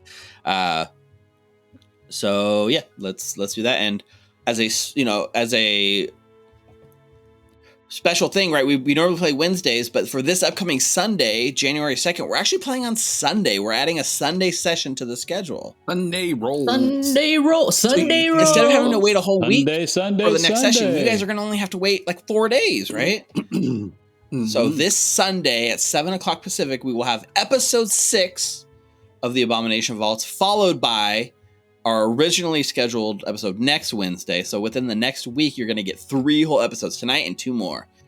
We're coming at you fast paced. So Sunday will be an episode full of roleplay, as well as the first descent down into the lowest level, the 10th and final level of the Abomination Vaults.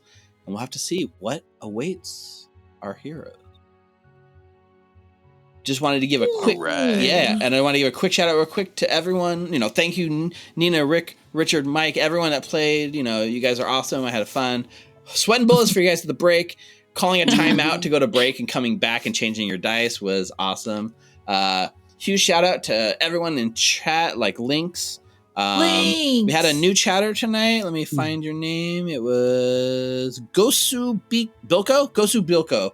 And Gosu Bilko, I messaged you if you're still there. I got some Rollsmith dice for you. Hey. Sweet. Everyone watching with us later on YouTube, big shout out to there. Big shout out to all our patrons, like Mike M and David Sims. They get a release of this episode early, so if you're watching this, they've already seen it. So go check out the Patreon. Check out the podcast. Go to Molten Hosting. Thank you, Molten Homies.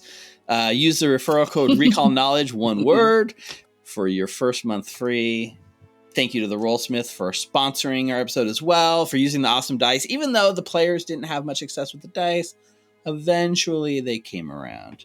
They were really awesome for the DM. So go do that. And join us next week when we move on to the last phase of what's going to happen in the Abomination Vaults. So see you on Sunday, It's January been a journey. 2nd. I know. And that's it for tonight. We'll see you guys next time. Bye. See you Sunday. Good night. Sunday roll.